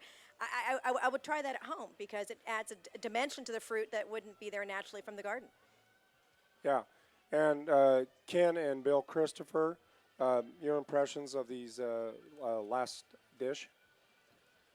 Yeah, I enjoy a caprese salad, and adding the nectarine and the blackberry puree it has made it a lot different, but it's very good, very good. I thought there were a lot of clean flavors, and it seemed very seasonally appropriate. Thank you. Carla. All right, so Ted is doing the final wipe down of his second course. The pork loin with the black stuffed with black garlic and the succotash. That's looking mighty fine, mighty fine. One thing that's, excuse me here. One thing that's really interesting about all the produce and the pantry items is that at the end of the day, we will be donating this to a nonprofit called St. Joseph's Center here in Gilroy. It's a nonprofit that feeds the homeless and the needy. And so basically all this food up here that we have left over is going to go back and it's going to be utilized. So again, same is true with Gourmet Alley food. It goes back to the community. All right. Chef Ted Allen. Oh, well, your dishes are being placed right now. Do you feel a sense of relief? It's just about over. In 2 seconds, I feel it's just good. about over. Now we're going to do dessert next, right, guys? Yeah, from whatever leftover ingredients you have. So quick fire. Another hour? Mm-hmm. Some of that marmalade. Right? Okay. One more plate there. So this is a black garlic stuffed whole roasted pork tenderloin with fennel pollen, and I used the Lucero olive oil. These are accompanied with the grilled potatoes and a blackberry succotash with jalapeno, roasted corn, mushrooms, red onion, and I think I said jalapeno, garnished with a little shaved fennel. And your sauce is an little apple cider reduction sauce. We also use a little roasted garlic in that too. So. Enjoy. Beautiful. Ted, what I like what you did, and you guys, one of the things that chefs tend to do, Ted used the fennel pollen in roasting the pork, but then he also used fresh fennel on top. So it's another flavor in a different form, and so it brings a lot of freshness to the dish and cuts through the fat. Beautiful. It was a beautiful dish. Thank you very much. I'll take that back, Ted, unless you're going to sing. Thank you. And pretty soon, Carla's going to be able to taste a couple of those dishes. They're bringing some up for the first and the second competitors. Are going to be on stage here with some dishes or tastes for Carla, hopefully, here in a minute. Thank you. Now I'm looking forward to it. Dennis, one of the things on the Chew, our motto, and what a lot of people don't realize is to talk with your mouth full. So those of you who are here, if you've been sending me tweets saying that I'm grossing you out because I'm talking with my mouth full, it was my job because they asked me to do it. I'm just saying, oh my gosh, here it is. Can't talk anymore. Are you going to try it? Sure. I can't even talk with my mouth non-full, but yes, please. Delicious. We can get you a fork. I'm going to get a fork. Please continue to eat. I do not envy the judges. Yeah, the gazpacho is really, you can taste that garlic and just all those beautiful fresh flavors. Delicious. And the pickled calamari, delicious. Delicious. This fig just looks so sexy sitting here on my plate. Carla, they were just telling me back there they didn't want me to eat. Oh, they don't want you to eat? No. But let me try it.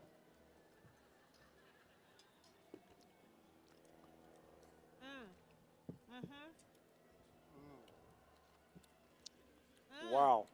That is delicious. I mean, so you have to try all of that together. The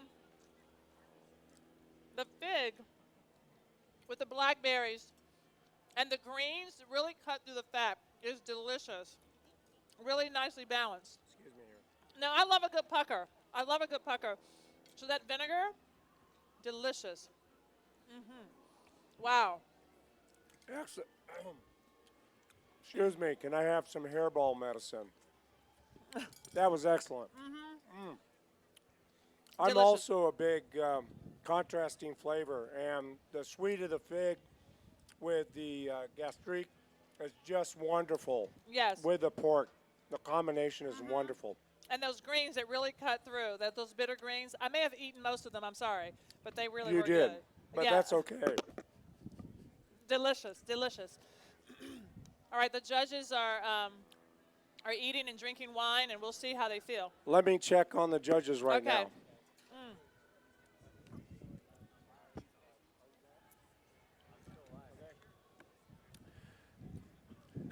Carla, we're going to have a couple more comments. Gloria, do you have a chance to comment on the last couple dishes that you tasted?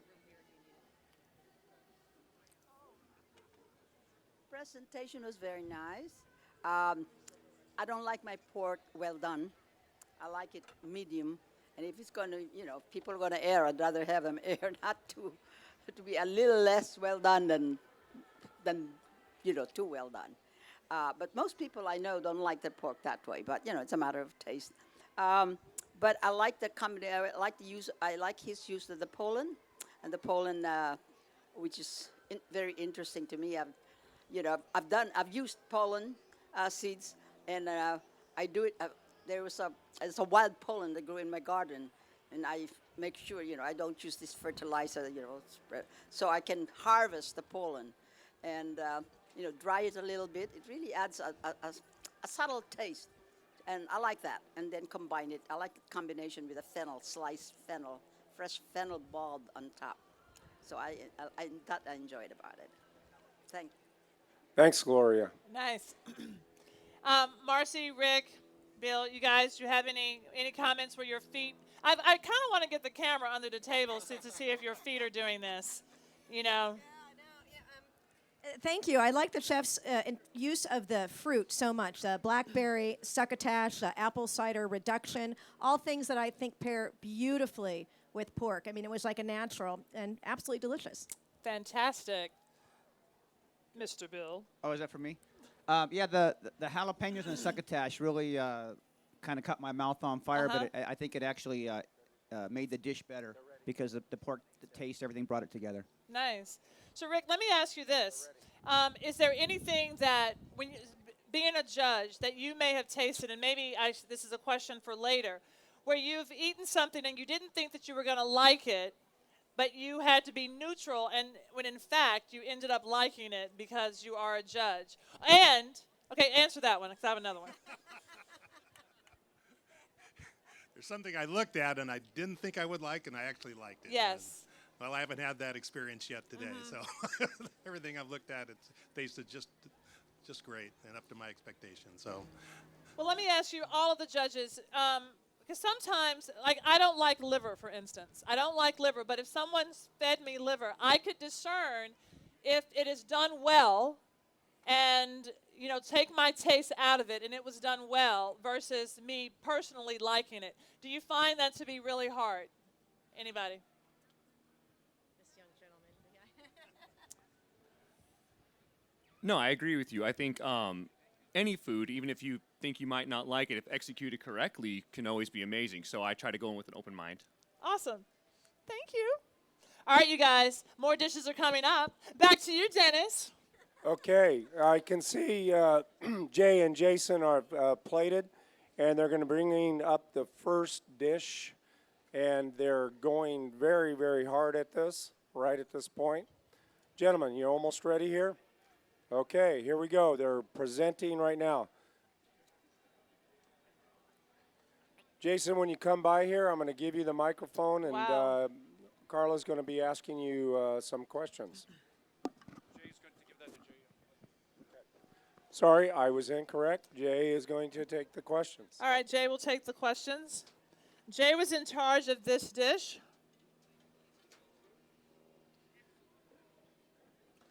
Here comes Jay right now.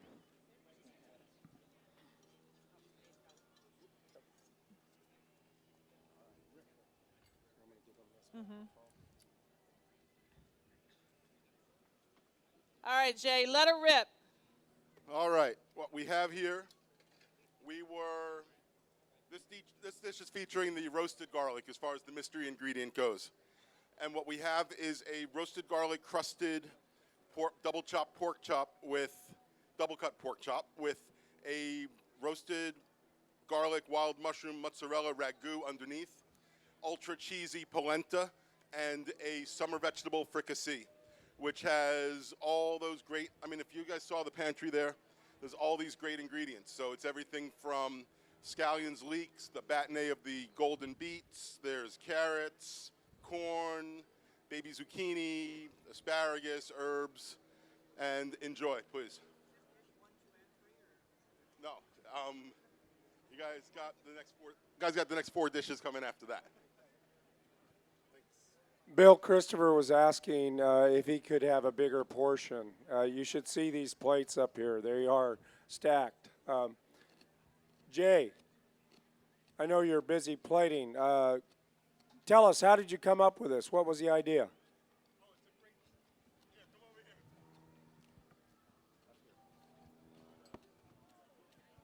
This pork chop actually was one of the few things we get to say I invented on my own. It came up when I was teaching at Publix Cooking School. We would do a class called Dinner at 8, where all the students would show up. We'd shop the store and come up and improvise a menu on the spot. And that dish originally was done with a New York strip steak, and there was gorgonzola in the. Okay, Jay, I'm going to cut you off because I know that Jay is trying to finish these last little plates for Jason, and it kind of isn't fair. So go ahead and do that, and we'll come right back to you. We have a lot of components on this next dish. The judges think that they are dealing with this one dish, but this next one has about 1,000 different things on it, so they really need time to put that together. That's right. Rick, do you have a comment? Your mouth is full. Carla said you have to talk. He's saying, Yep. I think Marcy hasn't finished her plate with good reasons, but Marcy, please. Well, every dish has been wonderfully produced and cooked. But for me, this pork is perfectly cooked. It is absolutely wonderful. And they were using the tumbler back there, and then you could tell the extra tenders they got, but it's jumping off my plate. I adore it. Bill. Yeah, the roasted garlic crust they have on this is just amazing. I mean, like she said, the pork is perfectly cooked, and yeah, this so far this pork is the best I've had. Wow. No, I have to agree with both Marcy and my dad. The pork is prepared exceptionally, and all the roasted garlic flavors are really coming through nicely. So all in all, it's a great dish.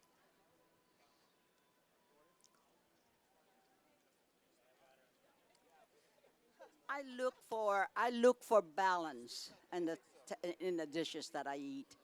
I like different kinds of spices, but to me, spices are to enhance food, and you have to have that balance of whatever spices you're making. And so I don't like hot. I want to add that kick, that punch, I want that there, but I don't want it to overpower whatever I'm eating. You know, as much as I love garlic, and I don't know, I love garlic. I extremely love garlic, but it has to be used judiciously, just like any other herb. So that balance is what I'm looking for. This so far is, the balance is great. The use of garlic was great. The touch of the garlic, roasted garlic, was, I enjoy that very much. When you look at this last dish, it did it was a meal, and the presentation with the polenta, the pork was perfect, and the goulash with it was just a complete meal. It was just excellently done. But wait, there's more. All right, you guys, Jason has all of his garnish. This looks like they have traveled. You guys, you're now in another country. Well, think of this as sort of almost like a cross between Thai and Korean. So you go to a Korean restaurant, it has all the condiments on the side. Beautiful. So basically we have as tataki style, which is a seared and raw calamari. So that was marinated in the pickled garlic, ginger, and soy sauce, seared lightly on a yakitori saute grill for Japan. Then it's put on a very light green salad that has soy, sesame oil, a little bit of citrus in it. In the pot is a hot noodle soup it's a fermented soup made with the fermented black garlic, tofu, and miso. So that's all about fermentation. We use a fermented garlic, fermented miso, and the fermented tofu. And so the idea is you got some wonton chips in the middle, starting at the, let's say, 9 o'clock, is a season called furikake, which is from Japan, that's used on rice, has seaweed and sesame and bonito. This is just a very typical, this is actually straight sesame oil, green curry paste. This is a typical ponzu, orange juice, lemon juice, lime juice, soy, a little bit of ginger. This is a red curry yogurt ginger cream. This is sambal, so if you don't like hot. And the coup de grace is here in the center on this one over here. This is a blackberry, black garlic, lemongrass to go on to as well. So what I suggest are dipping little bites so your flavors are constantly changing throughout your meal and you don't get palate fatigue. So through the entire tasting process, you can break a little piece off, put the calamari on, dip the sauce in each one, however you want to do it. So again, it's a multitude of flavors. The sambal is quite hot, so just be careful with that one. And that's fresh cilantro on the soup. So Jason, while the judges go through your dish, is there a wrong way for them to eat? What if they take too much of the condiment? Can they mess your dish up?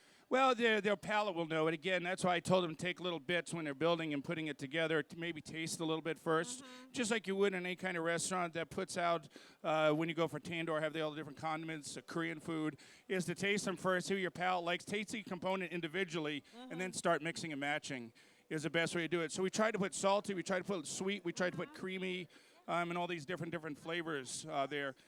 And because we just seared the calamari like a tataki, it's very tender. So, oh, nice. And you had a piece of that. Yeah, no, it was delicious. I saw you, you had soy sauce, but you were putting something in the soy sauce. What were you putting in with the soy sauce? Oh, a ponzu. So it was orange juice, lemon juice, lime juice. It was a triple citrus ponzu. Nice. Yeah.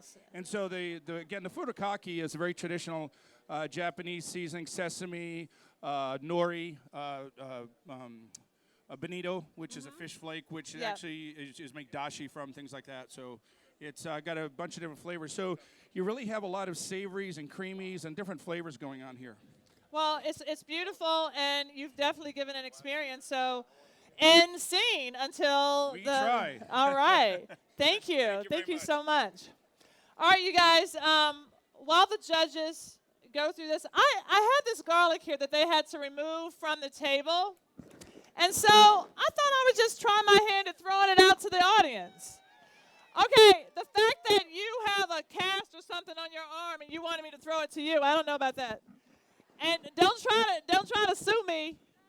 Okay, you guys. Dennis, are you gonna try? Oh, you're just gonna hand it to her. Okay, I'm going up there. Here we go. Oh, you're way up there. I don't even know if I can get to you. Okay, I'm coming to you, little boy. Okay, right here, right there. Whoa! All right, right over here. I'm coming to you. At least in my head, I'm coming to you. Okay, I'm gonna try again. I'm trying to come to you. I'm trying.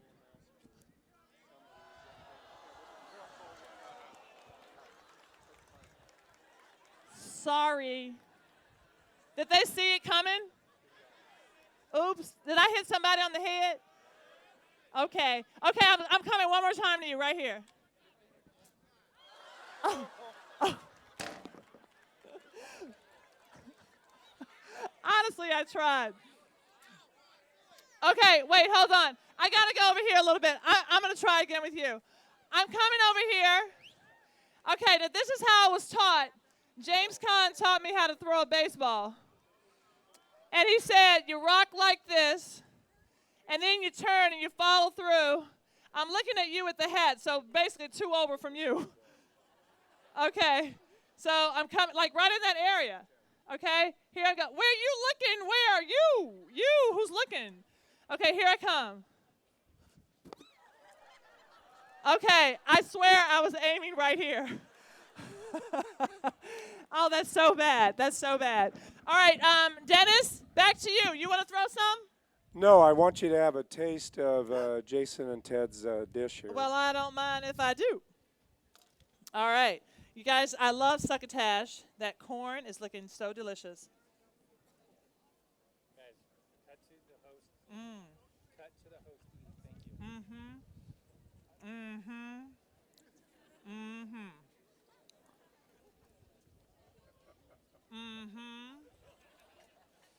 Where's my fresh fennel? Here's the salad.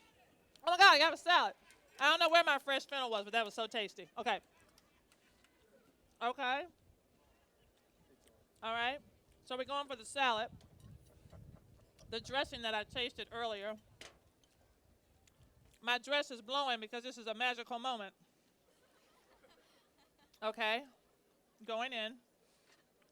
Excuse the big bite because I can't cut it.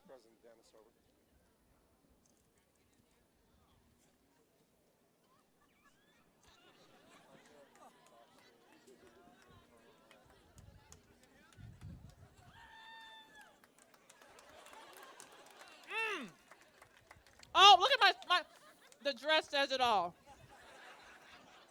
That was nice, Ted. Oh, that was very refreshing. Don't I have some more food coming? You do. They're plating it in the back. Okay. Oh, really good. Oh my God, more food right here. Here they come. They read This is what we do on the chew. We just keep eating. The secret is everybody would ask me, don't you gain weight? The first 3 months on the chew, I gained like 20 pounds. I kid you not. And then I said, oh my God, at this rate, I'm going to want this show to end real fast. You know, what do you mean there's going to be a second season? But I got that under control. Okay, here we go. I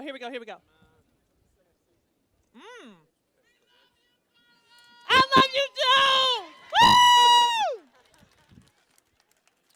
I don't care what they say in Italy.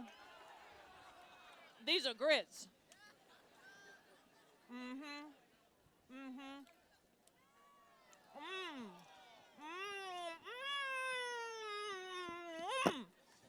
Oh my God, I am so sorry for the judges. Really.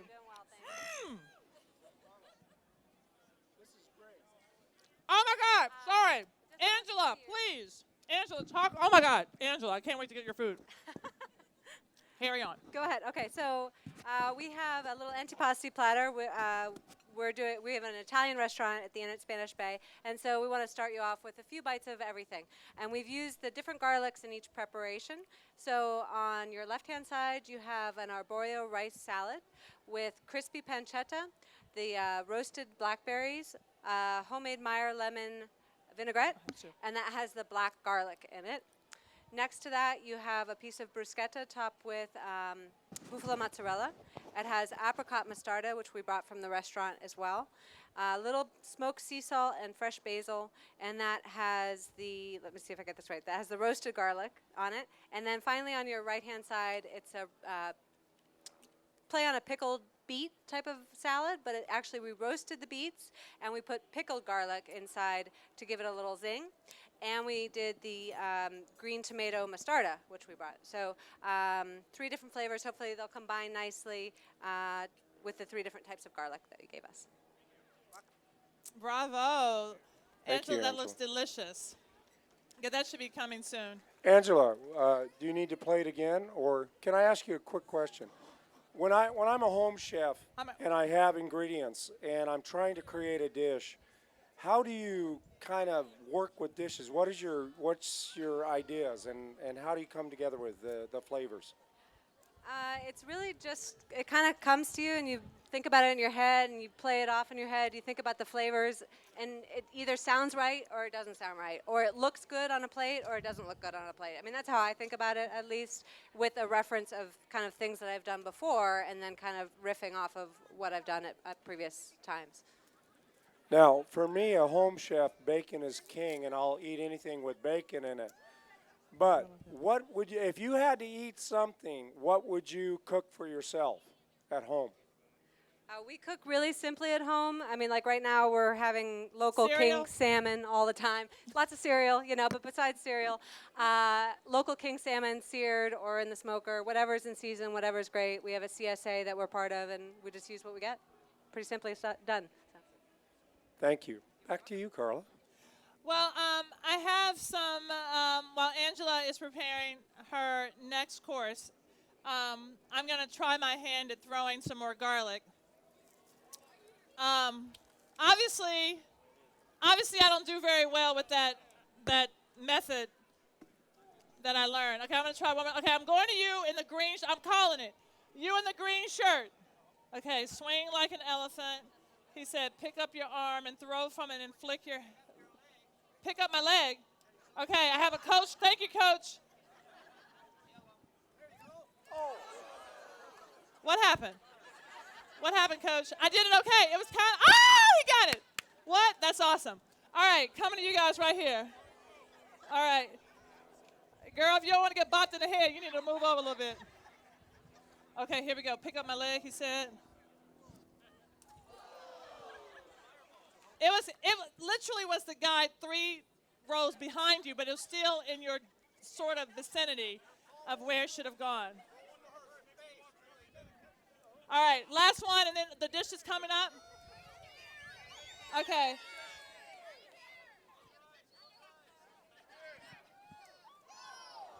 That was your fault. You couldn't catch. All right, you guys, I'm coming right down there. The dishes are coming up. They're coming up. We're just filling time. How do you throw? Dennis, are you okay? Yeah, I'm feeling great. Thank you for waking me up here. But one thing. At the Garlic Festival, we have a scavenger game that you can do, and it's called Munzie. It's like geocaching. And basically, if anybody is doing that, I am one of the Munzie type of tags. So what you do, you scan with your phone, and that is only one of 21 people that has found me this weekend. Because you know why? When I see them coming, I run like a gazelle. So if you can catch me, that would be good. But again, just a little bit of trivia there. Right behind you. And they're coming up with a plating here. That looks delicious. That looks beautiful. And where is Angela? Angela's right here. Oh, let me there get we you go. a mic. Thank you. Oh, I'm going to give that to you. So for our main course here, we have a slow roasted pork loin. We've rubbed it with the elephant garlic and fresh herbs on the outside and roasted it with balsamic vinegar and olive oil. Underneath, we've taken the corn, sweet white corn, sauteed that with green bean and fresh tree oyster mushroom. And it's a blackberry balsamic reduction over the top with a corn and mushroom broth underneath. So please enjoy. Okay. Thank you. You don't know how much I love you. Thank you. Have you guys been getting some dishes? They bring it all the time. Great, thank you.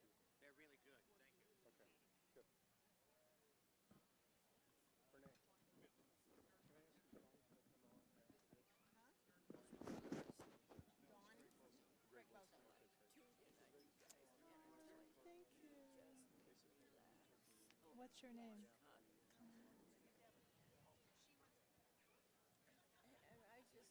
Okay, just a quick announcement on after we crown the Showdown champion.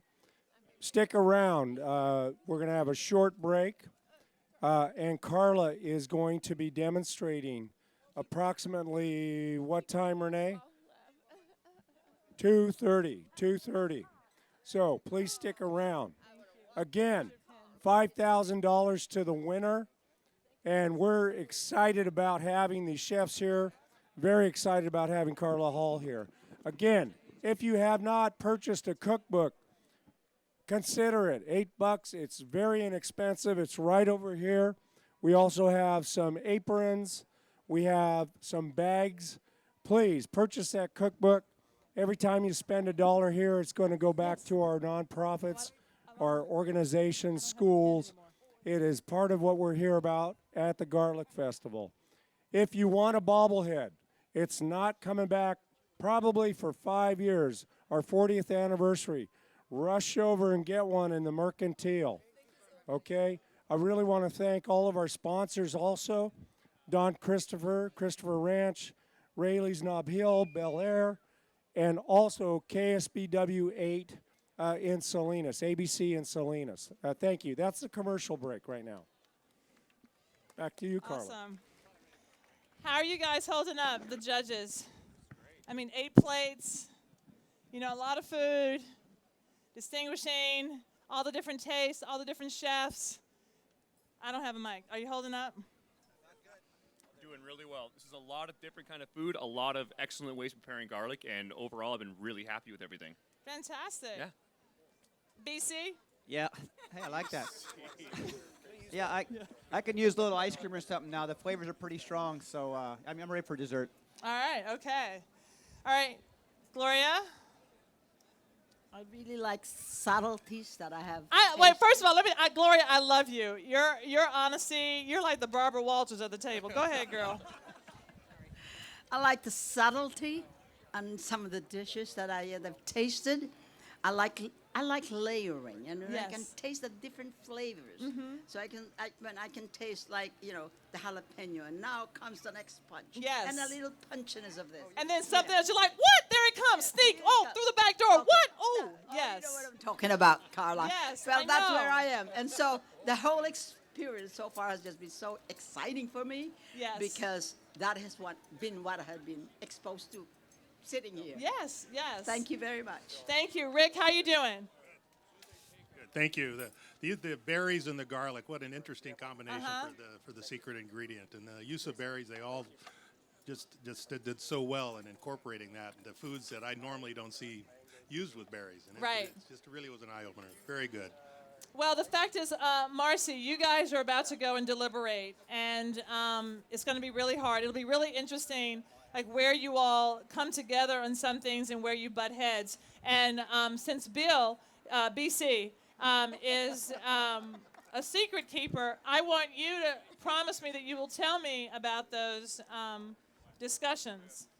Well, I'll also go to his father and get the secrets and tell you. I just No, gonna I mean, bypass when you Bill. guys deliberate, I want to know the stories. I want to know what happens. I want to be able to tell the people. All right, you guys. So you're going to go deliberate, and all the best. Thank you. Thank you, guys.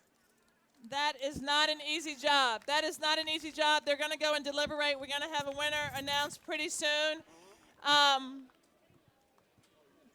More food. More we food. have more food. You did a dessert? Brown noser? Oh, he did it. Oh, Jason did a dessert. Okay, they can eat that while they're deliberating. You guys, I haven't tried to throw anything to you. So, okay, since I can see your green and yellow top, I'm going to come to you first. That means that you in the black should be careful. Okay, here we go. Coach said I have to raise up my leg. I swing. What happened? It was just a little low. Okay, I'm coming right here. I'm coming right here. Okay. Okay. So swing. Coach said picked my leg up. He didn't say if it was when I went back or forward, but okay, back, I guess. Oh, I'm sorry. Did that hit you? I'm sorry. Carla, we have a little bit of taste of Oh. the beet salad. Oh, a taste of the beet salad. Excuse me, commercial break. Okay. Wow. So we have the beets and we have the rice and the croutons and the blackberries all in one bite. Mmm. Mmm. Hold on. Mmm. Mmm. The textures are lovely. Excuse me. Very Oh. good. Thank you. Oh, that is delicious. I do not envy the judges. I don't know how they're going to do it. Mm. You know what I'm seeing over here, and I'm seeing a lot of smoke. And I thought it was from the barbecue over there, but I think it's all the judges thinking of what the final decision's going to know. be. Wow. I could be wrong. I think you're right. I think it's coming from the judges' heads. All right. Now, that underarm thing, you little boy and the little girl, where are their parents? Can I try to throw it to them? Because if something happens to them, it's not my fault. I'm trying to go to you. You who's pointing to you. Okay, I'm going under. You ready?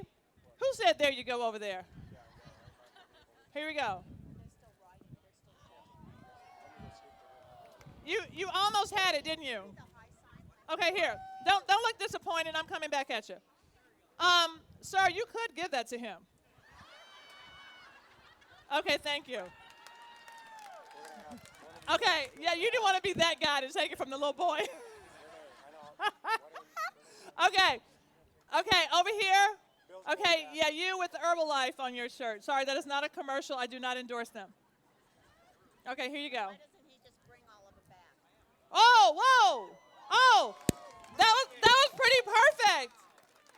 Awesome. I'm feeling full of myself now. I haven't been over there. I'm going over there. Judges are still deliberating. Dennis, if you have anything to say, please feel free. Feel free to talk, Dennis. Okay. Again, everybody, big cheer for all of the contestants as we're tallying the final results right now. It's going to be a few minutes when we get those results. Stick around. We're going to crown the Garlic Showdown, 7th Garlic Showdown champion here in a few minutes. Again, a little commercial break. If you guys haven't eaten that new dish over there, that zesty garlic fried calamari, try it because it's running out quickly. We had a ton of it ordered for the weekend, and we're running short. It's a great, great new dish out of our Gourmet Alley chefs. Gourmet Alley. Visit Gourmet Alley. Visit the vendor booths. Visit Arts and Crafts. Pick up a cookbook, please, all right?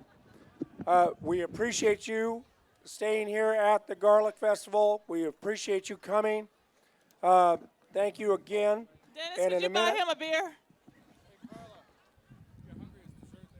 I'm sorry? Oh, Can hold you buy on. that guy a beer? I just knocked the beer over. Uh-oh. That is not good. We might be able to replace that for you. Come see me. Oh, coconut rice. Okay. Judges have been asking for a dessert.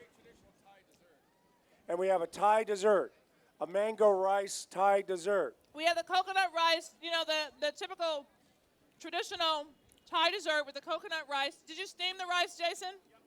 The steamed coconut rice with mango and a little bit of mint and blackberries. It's delicious. You don't get any points for it, but it's delicious.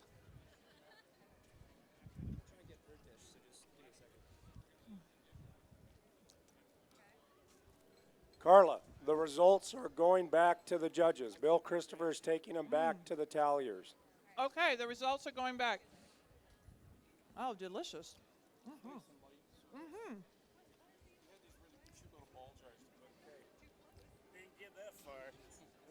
Delicious. Am I supposed to be helping?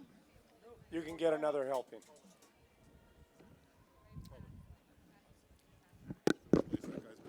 Okay, I'm going to replace your beer. Should I throw it up there to you? underhand. Come on. He's like, I'll come down. I'll come down. There you go. You need some paper towels? No, thank you very much. That was sweet. Thank you. Okay. We aim to please. Okay, again, excuse me. What's your Guys, name? stick around. After we crown the Showdown champion, the $5,000 winner, Carla Hall is going to do a cooking demonstration at 2:30. So what we would like you to do is stick around. You can see Carla. She's going to have two fabulous dishes she's cooking. If you want to know what those ingredients are or how to prepare them, go and buy one of those cookbooks over there. Right to my right. Your guys staring at me, it's your left. Everybody raise your left hand. Show me where you're going to get those cookbooks. The people behind, the people over here, it's behind you. Point where you're going to get it. Right behind us there. And right over here, it's an easy one. Point forward. Everybody's going to promise to go buy a cookbook for $8. Again, all that money is going back to the Garlic Festival. It's going back to our charities, organizations that deserve it. Okay? Carla, you're signing autographs. This is fantastic. It's just going to be a few more minutes before we basically get the results for the Garlic Showdown. One of the things is we have a ton of things for you to do here. You can visit the children's area. We have a zip line over in the teen zone. We have basically arts and crafts, 60 different vendors. And the premier food spot in the festival is Gourmet Alley. It is only going to be a few more minutes. Thank you. Does anybody out there know how many tons of garlic we use during the festival? Okay, if you can answer that. This gentleman over here looks like he knows how many tons of garlic. The glasses, and it looks like whales on his shirt. Hawaii. No idea. Thank you. I'm trying to stretch this out. Say something other than no idea. Yeah. 25 tons in Gourmet Alley. A little high. 2 tons, a little low. 4 tons, a little high. Who's got it? That woman right there. We're going to get her some more garlic. This is your pin, right? Come on down here and get it, or have somebody run it up to you. Hold on, I gotta go. Carla, back to you. Yes, back to me. Okay, back to me. Here I come. Here I come. Oh, Lord, in the flowers. Here I come. Okay. Station break. Hey, Carla, I'm out here in the stands. You look wonderful. Thank you, Carla. I'm sitting. Thank you, guys. Okay. Thank you. I'll be back. I'll be back. Don't go away. So, Dennis, what did you say? Dennis. Hi, Carla. Hi. Where are you? Oh my God! There you are. Oh, you're with the people. No, you know what? I'm with my garlic people out here.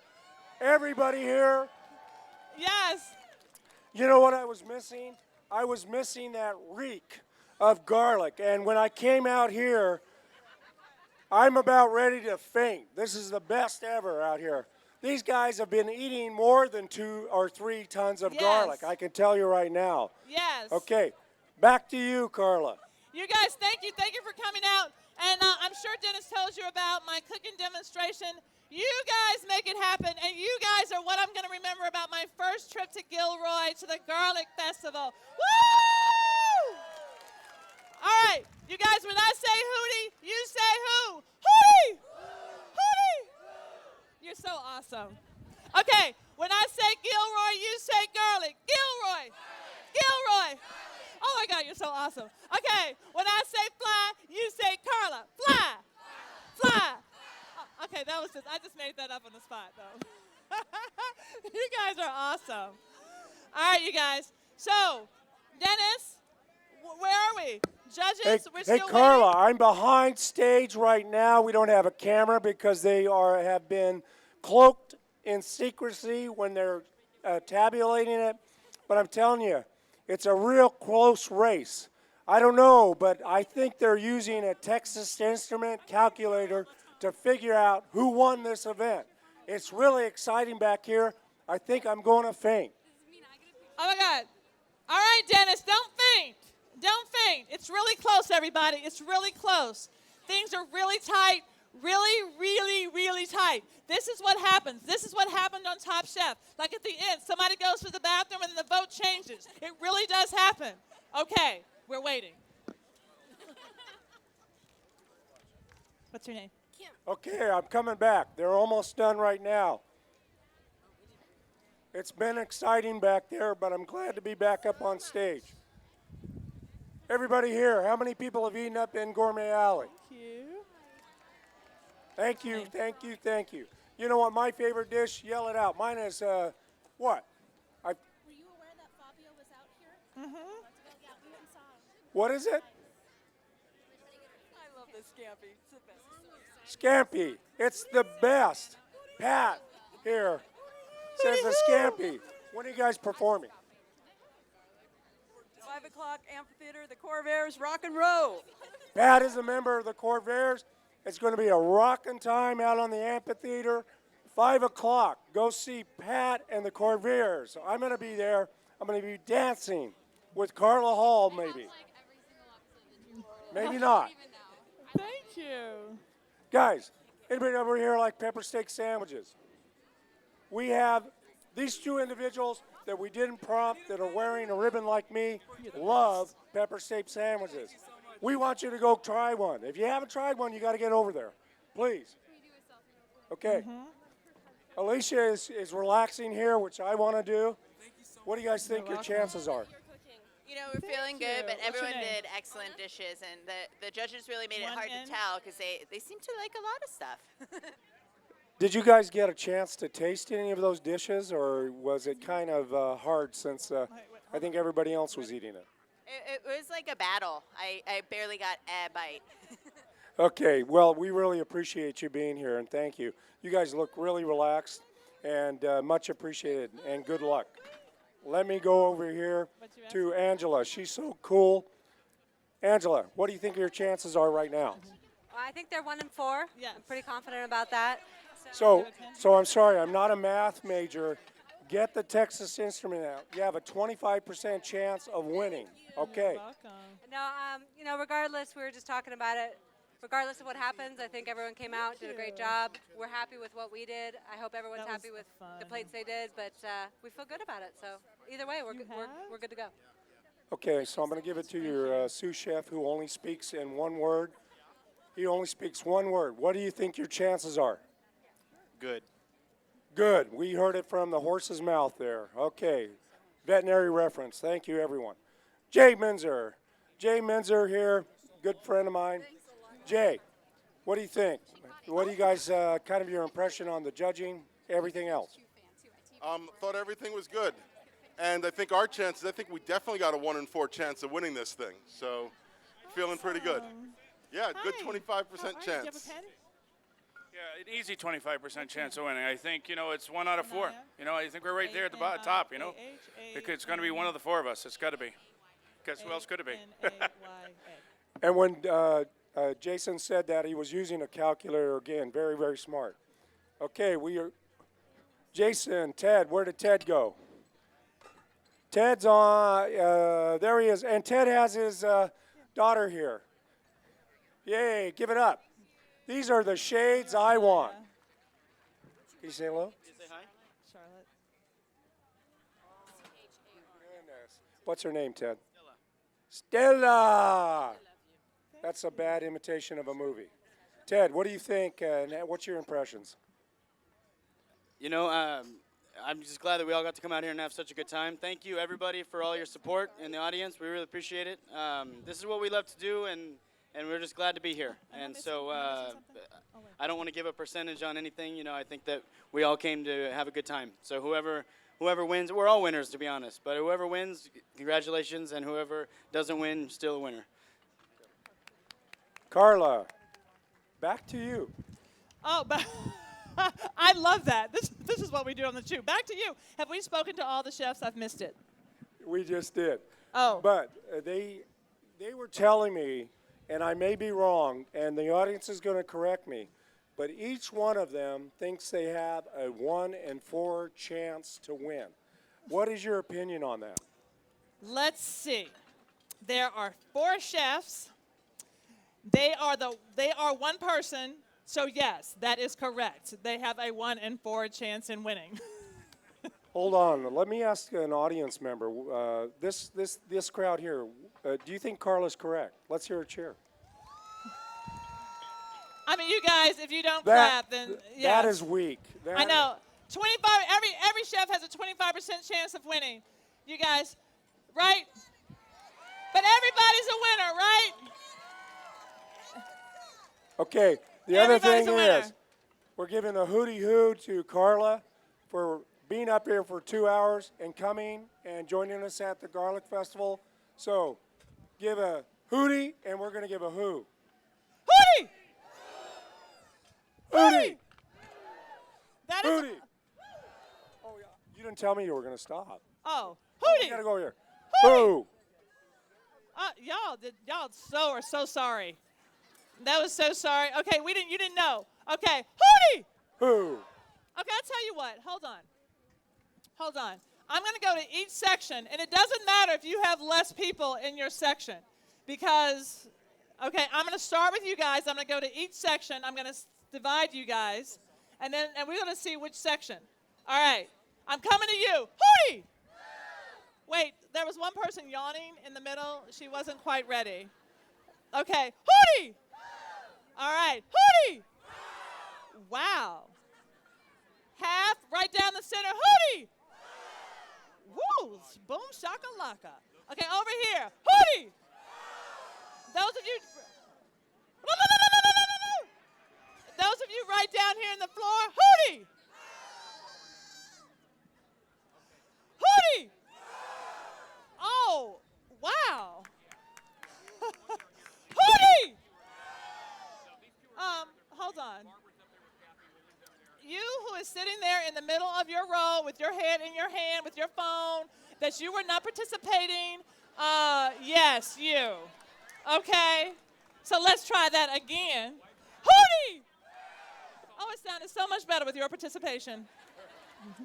You know, we have royalty in the house, Carla. Royalty in the house. We have the Garlic Queen and her court right over here, and they're big fans. I've had the pleasure to meet all these ladies, and they can cook a mean spaghetti, macaroni and cheese, potatoes, peanut butter sandwich. And she says she's so good looking, Ashley, that they cook for her. Nice. That's some intelligence in that. You ladies, you're so beautiful, and Dawn with your garlic. And thank you for being here. Thank you for because you're my first garlic princess and princesses that I've ever met. So give us a wave. Yes, yes. All right, let me go back. We're ready for the Showdown Championship. Carla. Yes. Elbow, wrist, All right, wrist. let's bring forward the results. All right, you guys. Oh, my God. This is so nerve-wracking. You guys, ow. You guys going that up? And do you have the Everything was so delicious. Could we all the chefs up in front? And we're going to crown the Showdown champion. So all the chefs up front by Carla Hall. All right, here. all the chefs in front. Right here looking at you or looking out this way? Looking out this way. Okay. It's only first place. That's it. None of the others matter. Okay. Would the Garlic Queen and their court come forward?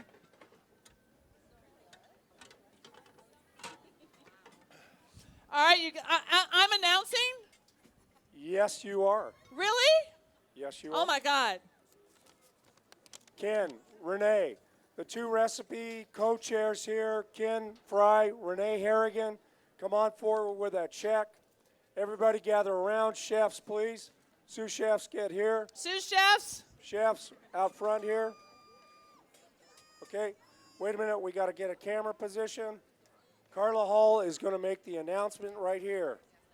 So, you got, there we go. All right, you guys. Are we ready? We're ready. All right, please, Carla. Jay, why are you sauntering up here? Get on up here.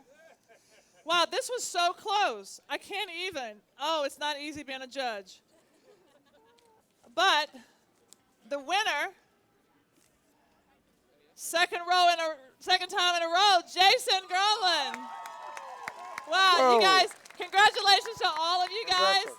Congratulations. I would say Jason and Jay, they were co-chefs. Jason and Jay, you guys, congratulations. More garlic to cook with. Speech. Well, hey, you guys are going to have to bear with me a little bit. It's been emotional since last year, so we get a little silence in the audience. As I said at the beginning of this last year, we donated our check to Alzheimer's of San Francisco.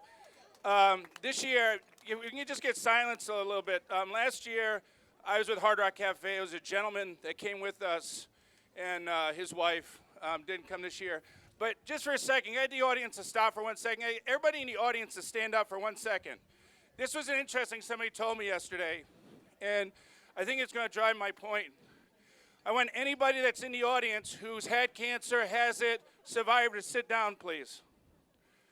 I want anybody in the audience that's had a family member or somebody close that's died from cancer to sit down.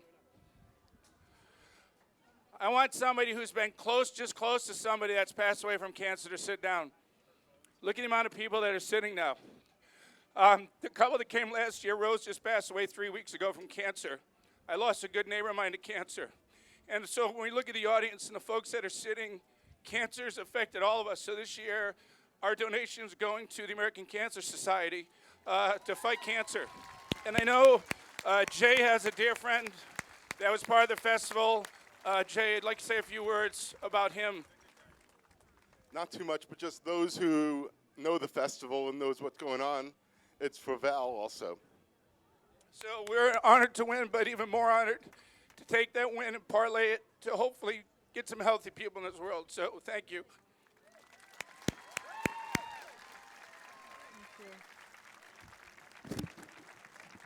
That is absolutely wonderful. Congratulations to Jason and Jay. One word, I've known Jay for a long time. He's a friend of the festival. He helped out the team of Gene Sakahara and Sam Bozo when they were in Delray Beach in a garlic festival many years ago. And he's been out here ever since, cooking, helping, doing anything he can for the garlic festival. So it's nice to see him winning. Coming up in less than probably a half hour, Carla Hall will be demonstrating. And please check out her recipes in our cookbook. You all promised to buy one. Thank you. Carla, do you have anything else to say, please? Well, you guys, I'll see you in about 30 minutes. I'll come down there and I'll try to sign, like in the next 10 minutes, sign and take some pictures with you guys. Thank you so much for coming, you guys. Thank you very much. And to the chefs and the sous chefs, you guys were awesome. Yeah. Yes. When I get the blues, what do I do? Yeah. When I get the blues up and barbecue, yeah,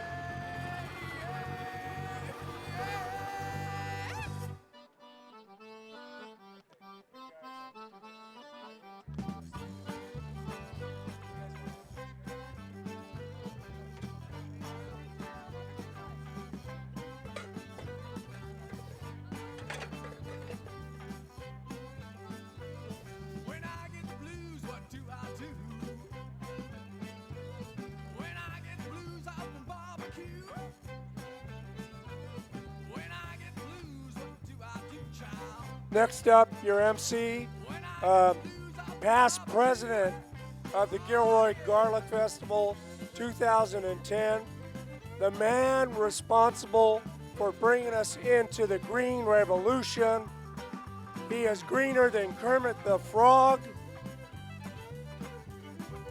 He owns a landscaping company here in town. If you need landscaping, please go see him because his wife said he needs to get in sales. So, my friend, my buddy, my mentor, Mr. Greg Bozo, I wish I was as good looking as him. So, ladies, stay in your seats. Your next MC, Greg Bozo, 2010 Gilroy Garlic Festival, past, present.